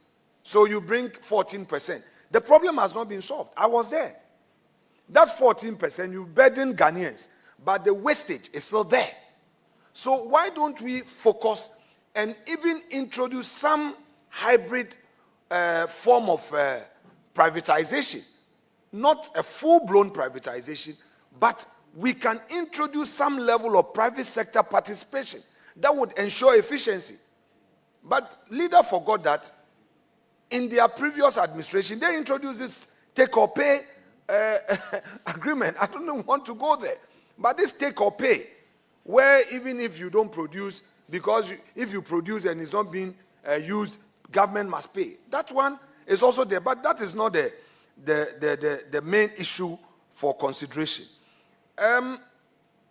We as minority have expressed concern about those flagship programs, the policies, that they must come as policy document. Mere mention in a budget statement is neither here nor there, and I beg to disagree with him most respectfully. Budget hearings do not provide detailed policy document. No. I've been in Parliament this is my 4th term. A Minister of State must introduce properly the policy document. In any event, the 24-hour economy policy is there. They launched it. What is stopping them from bringing same for parliamentary scrutiny? At the heart of my argument is Parliament opportunity to scrutinize. So if you say I should follow media, I should do this anyway, it's part of the politics, I understand. Let me raise the issue of the Gwinyiri situation, the insecurity at Gwinyiri, where 31 people were killed and some 50,000 plus people displaced. We, as minority, are expecting the Minister of Interior to brief the House on what is being done so far, because our caucus deputy ranking on foreign affairs was in Côte d'Ivoire and met some of our Ghanaian compatriots who have been displaced. We would come out with a full statement on this, very soon. But we expect the Minister of Interior to deal with this matter, brief Parliament, what is being done. You know, we are aware of the intervention government is making in the Boko situation, where Otumfuo has also come in to, give a roadmap for peace. We appreciate that effort. But what is happening in the Savannah region also requires similar assurances, because any Ghanaian displaced, amount to insecurity. And we need that. On the issue of the mess of 8 years, I consider those as political rhetorics. I wouldn't respond to it. We'll meet in the chamber and deal with it again. This is not a platform for debate. But I will conclude by urging leader of government business to encourage government to see to the implementation of the Agenda 111. The projects are stalling. These are state funds. This was a flagship initiative that was introduced. If truly they say they are good at implementing projects, initiatives, they don't introduce. You see, they don't introduce. They don't introduce initiatives, but they implement. Then we have introduced the Agenda 111. Please implement them. Our district needs the hospitals. Healthcare is dear to our people. That is why we introduced this Agenda 111. So we'll urge leader to take that up with the health minister or any minister who has been designated to take charge of the Agenda 111 and see to the implementation. I think I've dealt with the issues that were directed at me. If there are second round of questions, we will take them. Before the issue about whether status of the meeting, whether we came prepared. We are in opposition. We should appear at any program prepared, because government has the original data. So the only way opposition is taken serious is when the opposition researches and comes prepared. Like he said yesterday, if we are not prepared, he was going to take us by surprise. So we, his opening remarks, eh? You listen to him. His opening remarks, he covered every area. So, Mr. Ahmed, we have to come prepared, because there can be surprises. Ahmed, I thought you were a journalist. Why is he referring to you as his partner that he has to come prepared with? Ahmed is a journalist. Okay, next round of questions. I think I have a 1 p.m. meeting. By 1:40, I have to be out of here. If by that time we're not done, by 12:40 we're not done, deputy leader and deputy whip, I would take the leave of leader, beg him to grant me the space so that I can. Yes, we need to go. Just I think this is the longest, most engaging we've had. Is that not so? Yeah, sure. Thank you. Okay, before we take the last batch of questions, we have been joined by the Deputy Majority Leader and member representing Cape Coast South, Honorable Kweku George Ricketts Hagan. The Coordinating Director, Public Affairs, Madam Keitado. Ibrahim.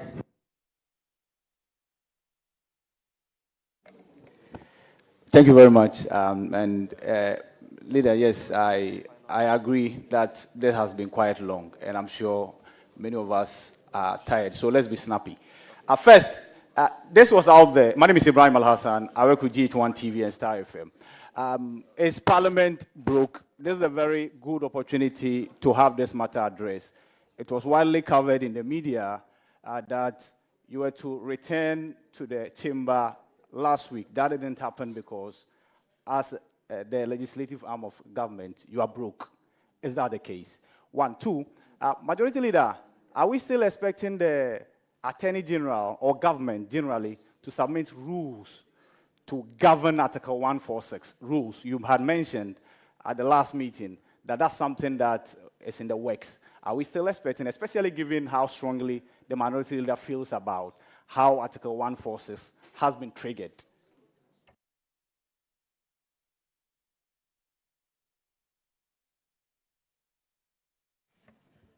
My name is Rachel Korte from GBC, and I am concerned about the voter lake issue and the statement that was released by the minority yesterday. Now, in that statement, they said the MPP government in 2020 secured a financial facility of 150 million USD for the modernization and then safety of the water lake transport limited. So from this, I can see that the concentration is on the water lake transport limited. So I want to ask, did that facility, did the government at that time consider the fact that most of the cases that happen on the water lake has to do with the private boat operators?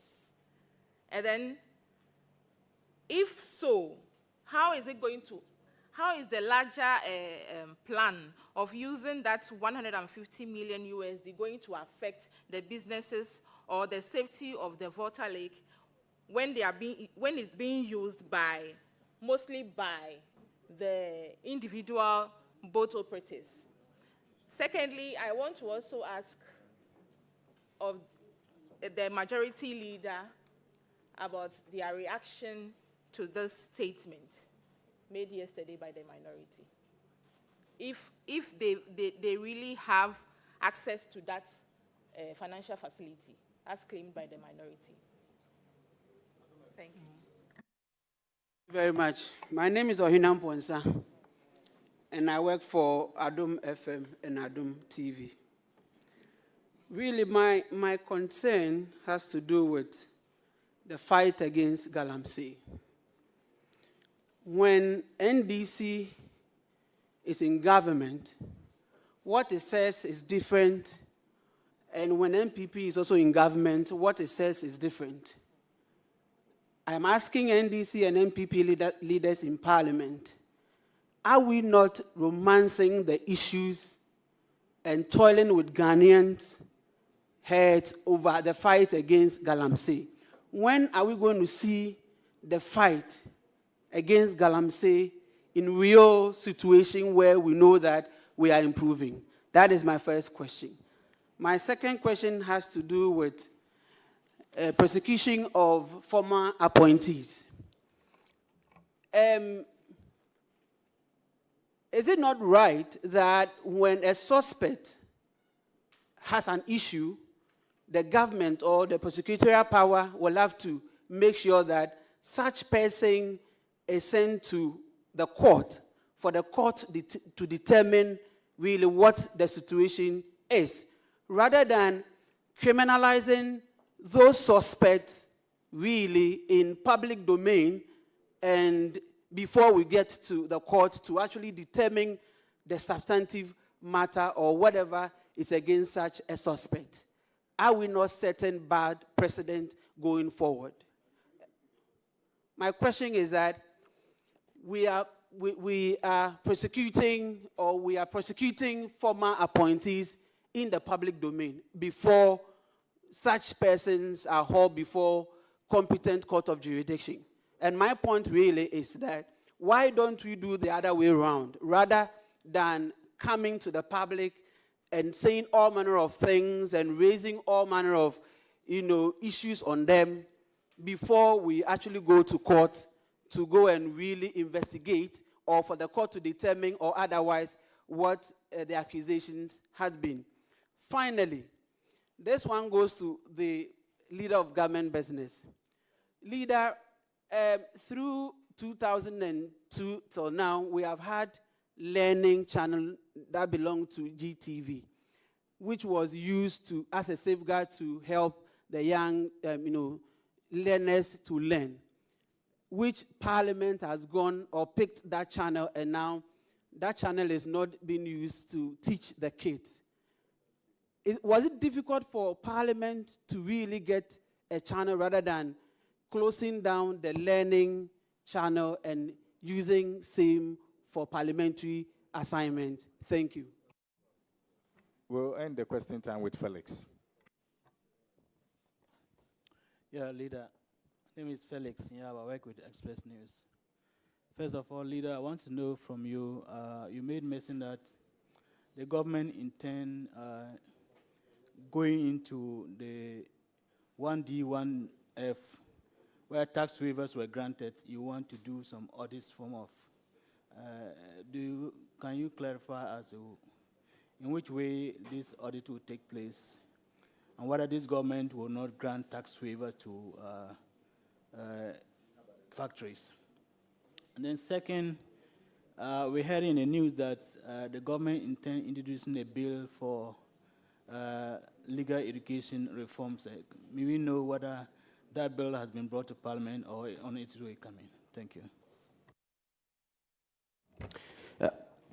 I am Christian Yale from TV33 FM. This goes to Honorable Maakye. I want to make a follow-up on an earlier submission you made on the anti-LGBTQ bill that Parliament passed the last time. We understand, and this is a constitutional issue, we understand that when a bill is passed by Parliament and it is not assented to by the President, it dies with that particular Parliament. Here we've even seen that there are changes to the proponent. The last time there were 8, now they are 10. Some old ones are out, there are new faces. How do you explain this if you maintain that it was passed and so ordinarily it shouldn't be brought back? How do you juxtapose it, knowing that ordinarily it must have died with the 8th Parliament, as a matter of fact? We will now take responses from leadership. All right, so since I have just 2 questions, I will do this so quickly so that leader can take up the rest, and after that I'll take your leave. Deputy leader will be here if there's a need for any follow-up. I think she has what it takes to respond to. First, on the issue of Galamsey. Sir, I agree with the sentiment you expressed. And I think what I said on the House floor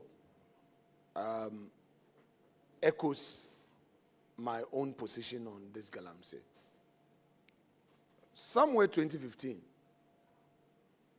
I will call it our ancestral cocoa farm in the Asin Fosu area. My cousins approached me that they needed money to buy the machine, what do you call it? Excavator. And I told them, why? This is a farm that great-grandfather, all of you, you go there, farm, make money. We know, since we were kids, that we have a cocoa farm there. Why? He said, oh, Obia richenu cocoa egufom, gold na abano, omankofu nyeska.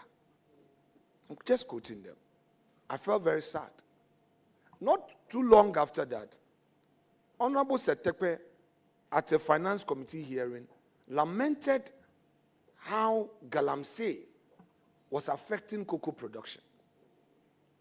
But proud to that, we know of the Anas Arimayel expose in 2010. I think that we must be collective. We, the political parties, must be collective and see that Galamsey as a common enemy. Because you see, when President Akufo-Addo boldly announced to the Ghanaian public that, look, I am even putting my presidency on the line, he meant well. But it is not President Akufo-Addo who would go into the forest in person. He has to implement that policy, that pledge, through people. And that is where we had challenges. I again recall that some constituents in the early days of the Galamsey fight had come to me that, oh, it looks like their friends are calling them to go back. Because these were fishermen who had been recruited to work on people's land, sites. And because of the fight, they had come home to do their fishing. And they had been called to go back. What was it? What they told me, oh, the soldiers allowed them to do it in the night, and they take some money from them. So their guys were calling them that, oh, there's still business, so come back and do it. The point I want to make here is that because of the partisan approach to it, these people who are involved in the business get protection. Because look at it. In 2020 elections, MPP lost all the mining areas. And there are videos where our friends in the NDC were there in these constituencies telling them that, oh, they are sacking you, they are denying you of your bread. So when we come, we'll find a way of giving you cover or protection. There are videos, credible videos. So in the end, it became a partisan thing. But when those water bodies are polluted, like recently the Ayensu situation, the Ayensu River was so much polluted, those who drink are not covered by partisan colors. They are Ghanaians. The food we buy in Accra, the cassava, the vegetables, all of us are at risk. So for me, I will concede that political leaders could have handled this better if the enthusiasm, the momentum that civil society, then led by my good friend and senior brother from Chiame, Ken Ashigbe, you know, what they started with City FM way back. If the political parties had given it the needed support, I'm sure would have gotten somewhere.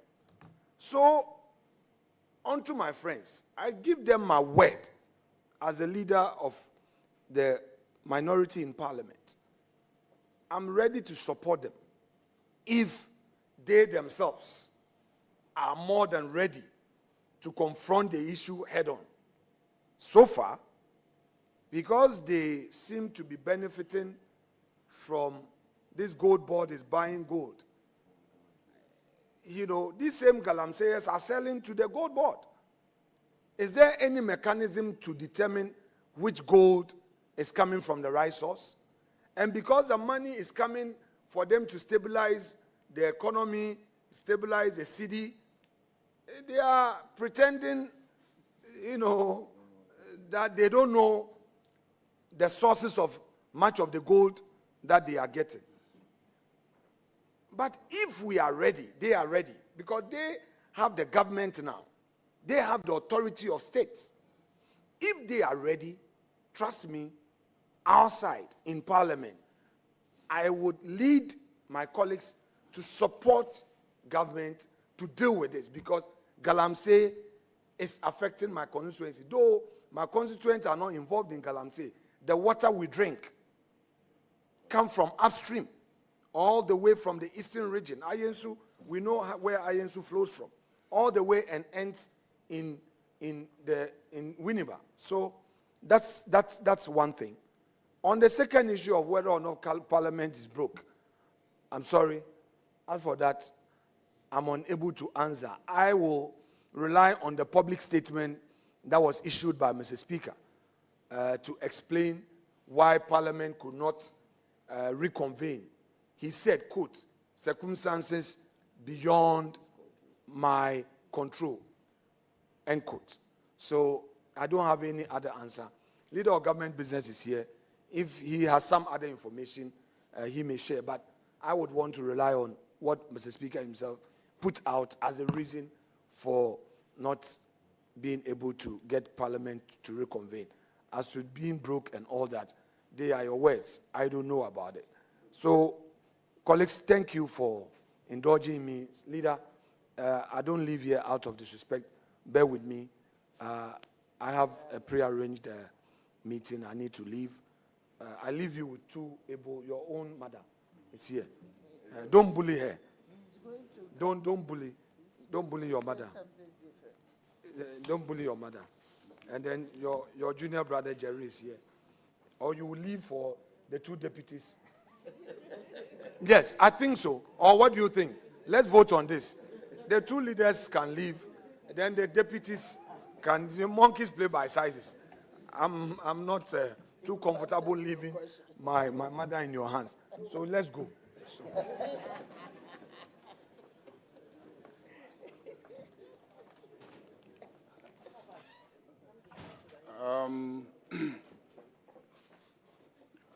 He answered the questions that were posed to him, so let me just answer the ones that were posed to me as well, after which I can also leave. And our deputies may continue. Okay, so let's start with the last item, which is the fight against Galamsey. Truth of the matter is, I have been listening to the discussions, and I know it is something that we are all very passionate about. Whenever there's any threat to life, our reaction is generally different, and it can get very emotional. And in the midst of the emotions, facts get lost, okay? So first thing is, the president and the government have clearly indicated a commitment to fight Galamsey. What have we done? Government has indicated all the steps that have been taken. You know, we've always been involved in small-scale mining activities. And we've always lived with small-scale mining activities. I recall when I was a law student, I was a research assistant to a teaching assistant, actually, of Fui Chikata, who was lecturing natural resources law. And he recruited me to do research, field research on small-scale mining practices and activities, because at that time, he was trying to propose legislation to govern small-scale mining activities.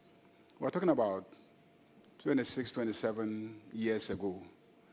And I did go around the country with a geologist, 27 years ago, with a geologist from Geoman Consult. I don't know if any of you knows Geoman Consult. And we went from community to community where small-scale mining activities, which is what Galamsey is, small-scale mining activities, unless the person engaged in the activity has a license. If you don't have a license, it is Galamsey. If you have a license, it is called small-scale mining. And it is in degrees. You have artisanal mining, which is what a lot of our young boys are engaged in, where they go and they just feel that there's gold here, and they start digging with pickaxes, with shovels, with headpans, and then they are carrying it to locations where they do their washing. That one is called artisanal mining. And it's been happening for years, in fact, for centuries. That's how mining was done until the Europeans came with large-scale mining activity where they introduced excavators and mechanized mining. Otherwise, we're doing artisanal. And the artisanal has persisted up to date. What was Ghana's problem? Ghana's problem started when people discovered that they could bring Chinese to come and join them, and the Chinese could afford machines, and they will work with the Ghanaians so that what I could use my pickaxe to dig for a month, the Chinese would dig out with their excavators in 2 days. So the level of exploitation accelerated through the utilization of machines.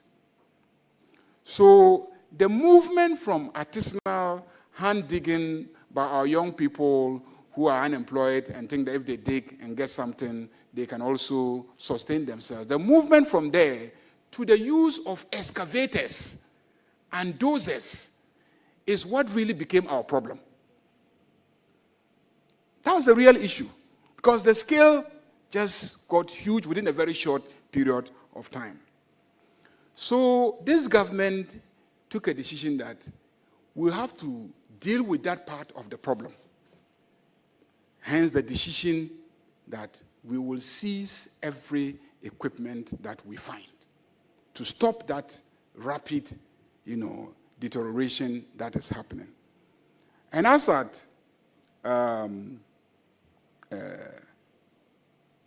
July, when the media briefing of the Minister for Mines occurred on the 23rd of July, he indicated that we had seized 177 excavators. 177 excavators, 4 bulldozers, 12 vehicles, 43 motorcycles, 155 pumping machines, 184 changfangs, 15 detector machines, 10 heavy-duty generators, and arrested over 1,345 people. Now, for those who are interested in the fight against Galamsey, when government says this, what I expect is to go out and confirm if this number of seizures did occur. Because if you're actually able to seize 177 excavators and stop them from working, do the calculation from the date of the seizure up to date. If those 177 excavators were actually on the ground excavating on a daily basis, calculate the level of damage that those excavators would have done to our Earth's surface. Then the volume of ore that they would have excavated and how much washing would have taken place, and etc. I expect that to happen. The second thing government decided to do was to block all importation of excavators. Arrest excavators in the field, block importation of excavators. So government has announced that we have hundreds of excavators parked at the port because we won't allow you to clear them. Before you clear, you have to come and establish that government has given you a contract and you are going to use the equipment to go and perform the contract. So the whole scrutiny of what you're going to use the excavators for has deterred many people from importing excavators. So I expect you to go to the port to find out, indeed, have they blocked excavators from coming into the country? The hundreds that government say we have blocked, are they actually there? Secondly, government says we are going to introduce surveillance of the movement of excavators everywhere in the country. So trackers will be installed in every excavator and every earth-moving equipment. So we can geo-monitor every earth-moving equipment to see where an excavator has moved and what it is doing there. Let me tell you, from my experience, I was Minister for Environment, and my job was really to deal with this issue. From my experience, the greatest thing that you can do is to take the excavators out of the system, to take the dozers out of the system, to take the shamfangs out of the system, because you would have reduced the problem from 100 to like 20. The 20 is the young people who are now there with their pickaxes and shovels and they are digging. The rate at which they are going to do it is usually very, very slow because human energy has its limitations. And the numbers can't just increase astronomically. So there has been a major progress in slowing down the process of, destruction of the environment through Galamsey events. And I just want you to go to the field and check. I expect anybody who really wants to accurately report on the level of progress to go to a site and take an aerial view and tell me which part of that site was dug in the last 8 years and which part of that site was dug in the last 7 months or 9 months.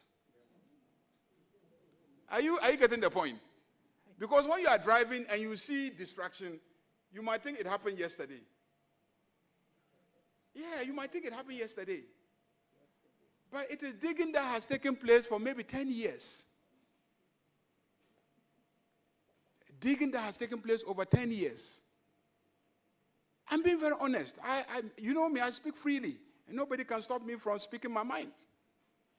Nobody. So that is a more honest and accurate mechanism for really assessing progress that has been made beyond the passion that I see. We're passionate about it, but are those the real facts on the ground? Have you really gone there to check? When he talks about corruption in the enforcement, very true. Very, very true. You send soldiers, the soldiers say, hallelujah, my bread has been buttered. I used to be environment minister. I'll go to a Galamsey site, and then I'll ask, but how did these excavators get here? Because on my way here, I passed 5 barriers. So if I passed 5 barriers, how did this excavator, because it didn't pass through the bush to get to this place, it also passed on the same road. So we need to discipline our security agencies. No DCE can accurately say he doesn't know where Galamsey activities are taking place in his district. Then you are not supposed to be occupying that post as a DCE. Because everybody's jurisdiction, they know. If Galamsey is happening in Boku, I can tell you where it is happening and how. And I can actually tell you which are the boys who are there doing it. So no member of parliament sitting in this house can claim not to know what is happening in his constituency. Same as no DC can claim not to know what is happening in his constituency, district. Same as no regional or municipal security committee or council can claim not to know what is happening in their area. And no one can claim that we cannot stop Galamsey. How can we not stop Galamsey? If we can't stop it, then we are a failed state. Because this is something that is happening in broad daylight at a given location. You can't be carrying the thing around and doing it. So when we are chasing you, then you carry it to this place. No, it's the same location. So if we are paying a police service, we are paying an armed force from tax money, they can't claim that they cannot stop this. But I can assure you that so much progress has been made. Now, when it comes to the artisanal activity of young people digging and etc., that is why we introduced the community mining initiative, because we can't stop them altogether. We need to move them to locations and manage them at those locations, because it's an economic activity. What are Ghanaians really worried about? First, the destruction to the environment. Two, the chemical pollution. That's the real issue. And for me, that again is what is being addressed by recruiting so many EPA officers. And I know the EPA department has recruited thousands of people to now deploy them to all those sites so that they can show the small-scale community miners exactly how to use the chemicals to avoid the pollution. Because the large-scale miners are also using the same chemicals. Mind you, they're also using the same chemicals. So but they are supervised by EPA. They have permits. They come to the site. They see how you have planned the mine. They see exactly where you are going to use chemicals, and then where you are going to dump the waste, and how you are going to treat the waste, and then water that you have used, how you are going to purify the water before you discharge the water into the environment. For the large-scale mines, the EPA is focusing and making sure that all these are done. So they need to also be present when the artisanal and small-scale miners are also doing that. Now, there are structural issues that we must address. And I, yesterday, gave hints. One, all the artisanal and small-scale miners that you have seen out there, they all want to operate legally. Every single one of them wants to operate legally. And I'm saying this because as a former Minister for Environment, I have visited many sites. And each time I engage the actors, they say, Minister, we want to operate legally. We want a license. Nobody who has money to buy an excavator. As I'm sitting here, I'm struggling to get equipment to do roads in my constituency. It is so expensive, you can't even afford it. Nobody who has money to buy an excavator and a dozer will claim that they don't have money to pay a license for a small-scale license so that they can operate there legally. Because he's invested in an excavator, a dozer, chamfang, and he doesn't want it to be seized. Do you get it? But the challenge that they face is that they cannot get the licenses. Why can't they get the licenses? You now move to minerals commissions. You find out that each time they submit an application, they are met with a response that somebody has already applied for a prospecting license for that area. So it is in the name of somebody's company. Meanwhile, that person is not there. He is not prospecting. He is not investing in mining.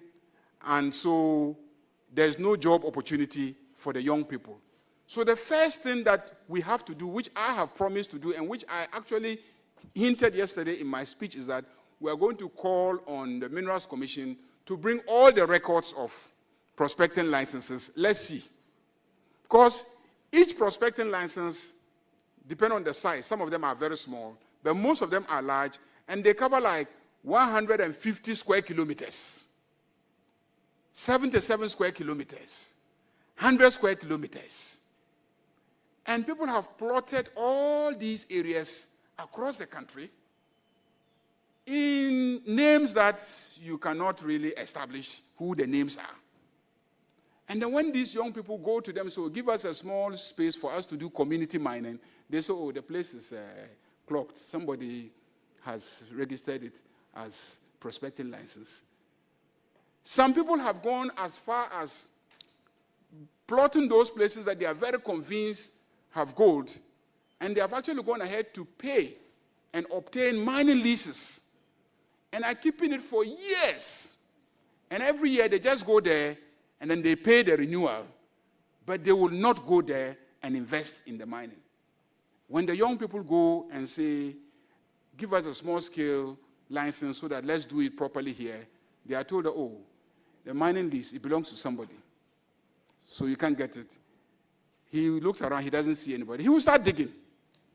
He will start digging. The chief will say, go ahead and dig. I'm here. Anybody who says that he owns it, let him come and ask me,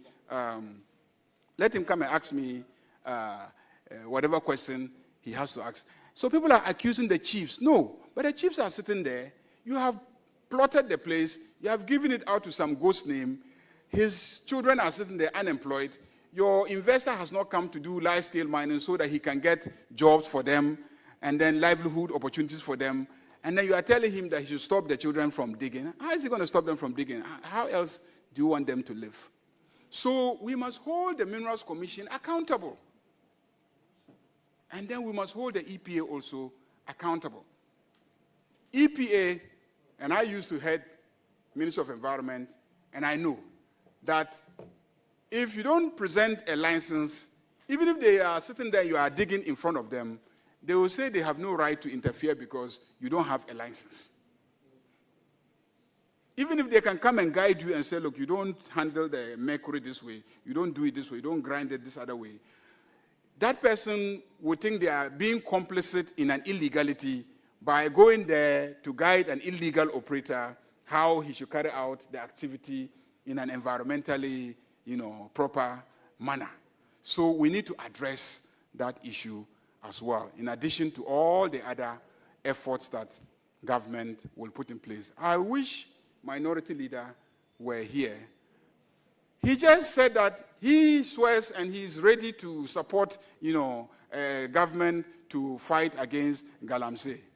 At the beginning of the life of this parliament, if you all remember, we started first with a conference at Kempinski of MPs on how we can build a coalition of MPs to address the problem of small-scale mining. I don't know who remembers. At Kempinski. No, at Kempinski. It was widely covered. I mean, people remember where the Minister for Mines came and addressed us, where MPs were there. It happened. I organized it, so I know it happened. We invited the minority. He didn't come. He didn't. Not one single MP showed up. They treated it as an NDC MP's event. And from the beginning, the thing collapsed because there was no consensus to work together. You remember? Today, all over the place, I swear I'm ready to support. Let's stop the politics. Let's stop the politics. How ready are you to support? When we, from the beginning, we said, let's work together because I take a position that every illegal mining activity is taking place in the constituency of a particular member of parliament. And so let's start with that member of parliament. He can help us address the problem because it's a space that he has control over. And that was why yesterday I said that we will build a coalition of MPs committed to fighting corruption so that we can help the Minerals Commission, the other state agencies, to see how we can get small-scale mining done properly. I have one belief. I have done some small history, and I know that history has taught us that wherever there is gold, people will go and try and dig it. Whether it is in America, or in Japan, or in China, or in Africa, wherever there is gold, people will try and dig it. All that is needed is for a strong state that regulates the exercise properly. and make sure that, yes, go and dig it, but come to me for a license. When I give you the license, dig it properly, comply with all the protocols to maintain environmental standards. When you finish, reclaim the land, plant the trees, and then make sure that the trees have grown to cover the exposure that you have done of the Earth's surface. Period. That's the standard thing up in the whole world. You can't stop it. It's a strong driver. People are really motivated. It's something that makes people rich overnight. So they will take all the risk. So it's just a strong state insisting and regulating it properly. And this parliament can help to ensure that that happens. And I assure you that in this meeting, you will see the effort that we will put into helping the Minister for Lands and Natural Resources, first, to establish and verify what government is really doing.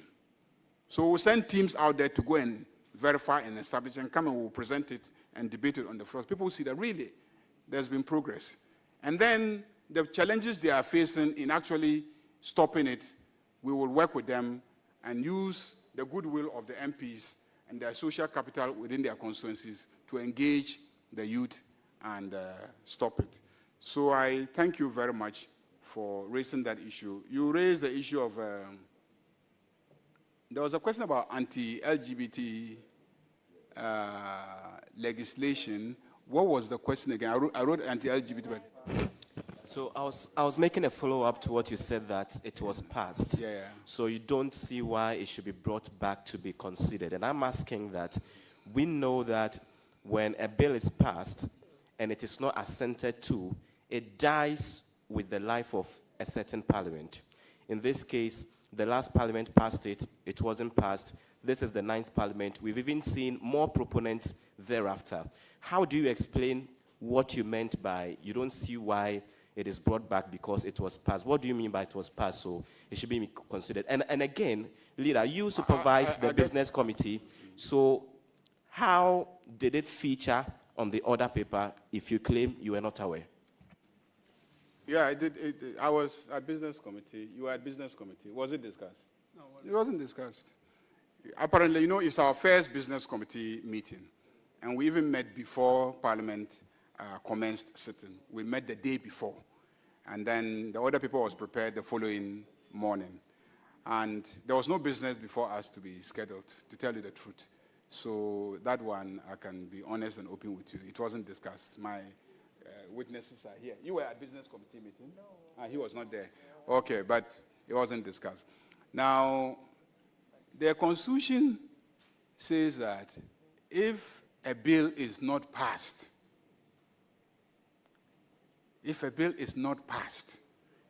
and then the life of the parliament expires, then it lapses.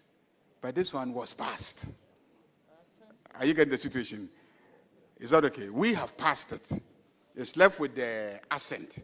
And if you remember, there was a big constitutional issue about what happened if the timelines for assent have passed and then the president's timeline for sending it back to Parliament. He also doesn't comply with those timelines. And then there was an issue about the fact that there was a pending litigation and then some injunctive reliefs had been sought in relation to the matter. And it was also confused in terms of the litigation and etc. So, yes, I take it that we passed it. And if you don't resolve the question of what is the legal effect of our having passed it, you know, it will be difficult to take it again on the floor of the House. Now, the other question has to do with, pardon? Prosecution, public prosecution. Yeah, prior to actual prosecution. Well, you know, I really don't think there's a problem with that. In most jurisdictions, when investigators engage in investigations of crimes, they brief the public where they have reached, how far they have gone. Sometimes they even give the evidence they have. Sometimes they keep it as a surprise if giving it out will compromise further evidence that is going to be gathered or even compromise their case in court. So I don't think that there is an issue. The good thing is that we live in a free environment where if the prosecutors go public and say, we have this evidence, you have journalists that you can go to and also go public and confirm that they don't have it. Are you getting the situation? So it's a free environment. And those are the guarantees of freedoms that we have. Okay. Okay. Maybe I didn't understand. Why people they criminalize the issue before putting it before the court? I think that was the question. Thank you. When you say they have criminalized the issue, if the issue is a crime, it's a crime. They say you have committed a crime. And because you have committed a crime, they have investigated, like, let's take an example. What happened at National Service Secretariat? Is that not it? As a typical example. Now, there's an audit report. When an audit report reveals crime, there's a suspected crime. There's a suspected crime, and then now prosecutors are going to be invited.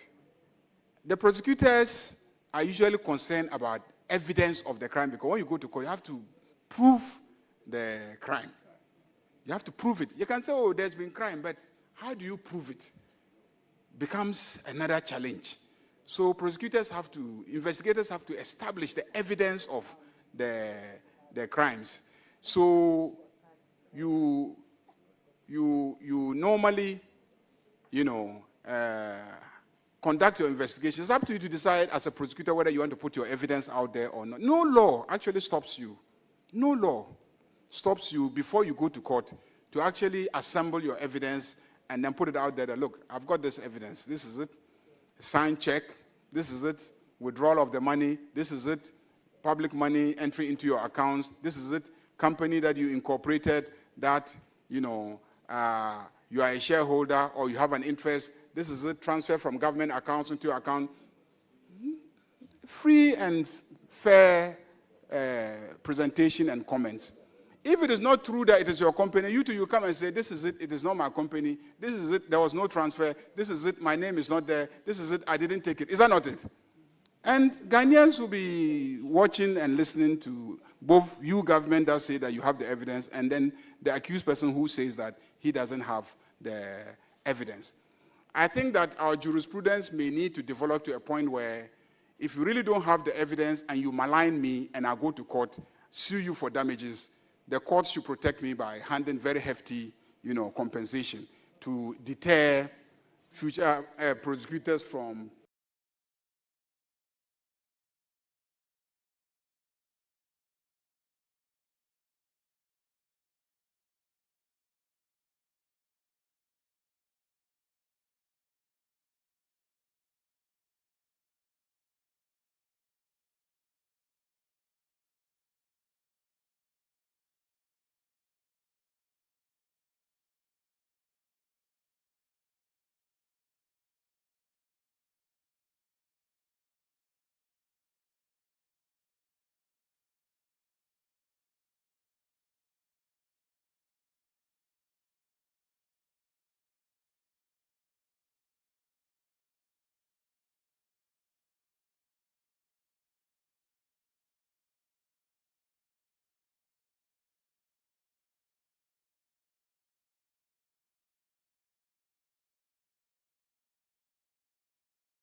that channel in order to enable teachers to reach channel. And Parliament says, give it to us, instead of we taking state resources to go and procure another channel, which is waste of state resources. This one is lying there, you are not using it, give it to us. What crime have we committed? Huh?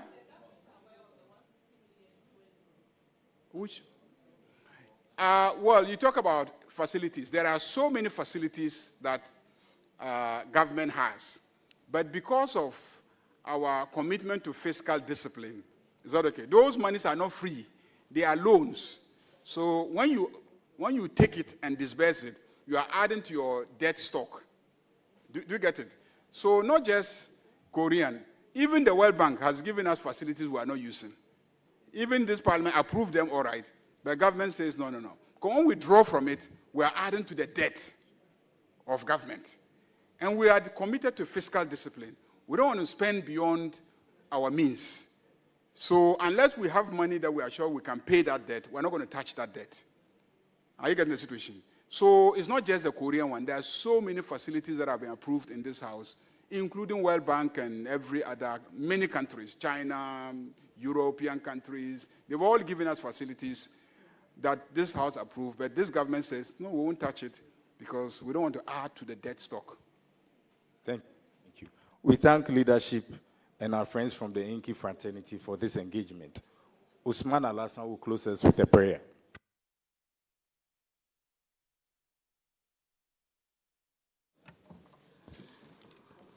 أعوذ بالله من الشيطان الرجيم بسم الله الرحمن الرحيم الحمد لله رب العالمين الرحمن الرحيم مالك يوم الدين إياك نعبد وإياك نستعين اهدنا الصراط المستقيم صراط الذين أنعمت عليهم غير المغضوب عليهم ولا الضالين سبحانك اللهم وبحمدك أشهد أن لا إله إلا أنت أستغفرك وأتوب إليك.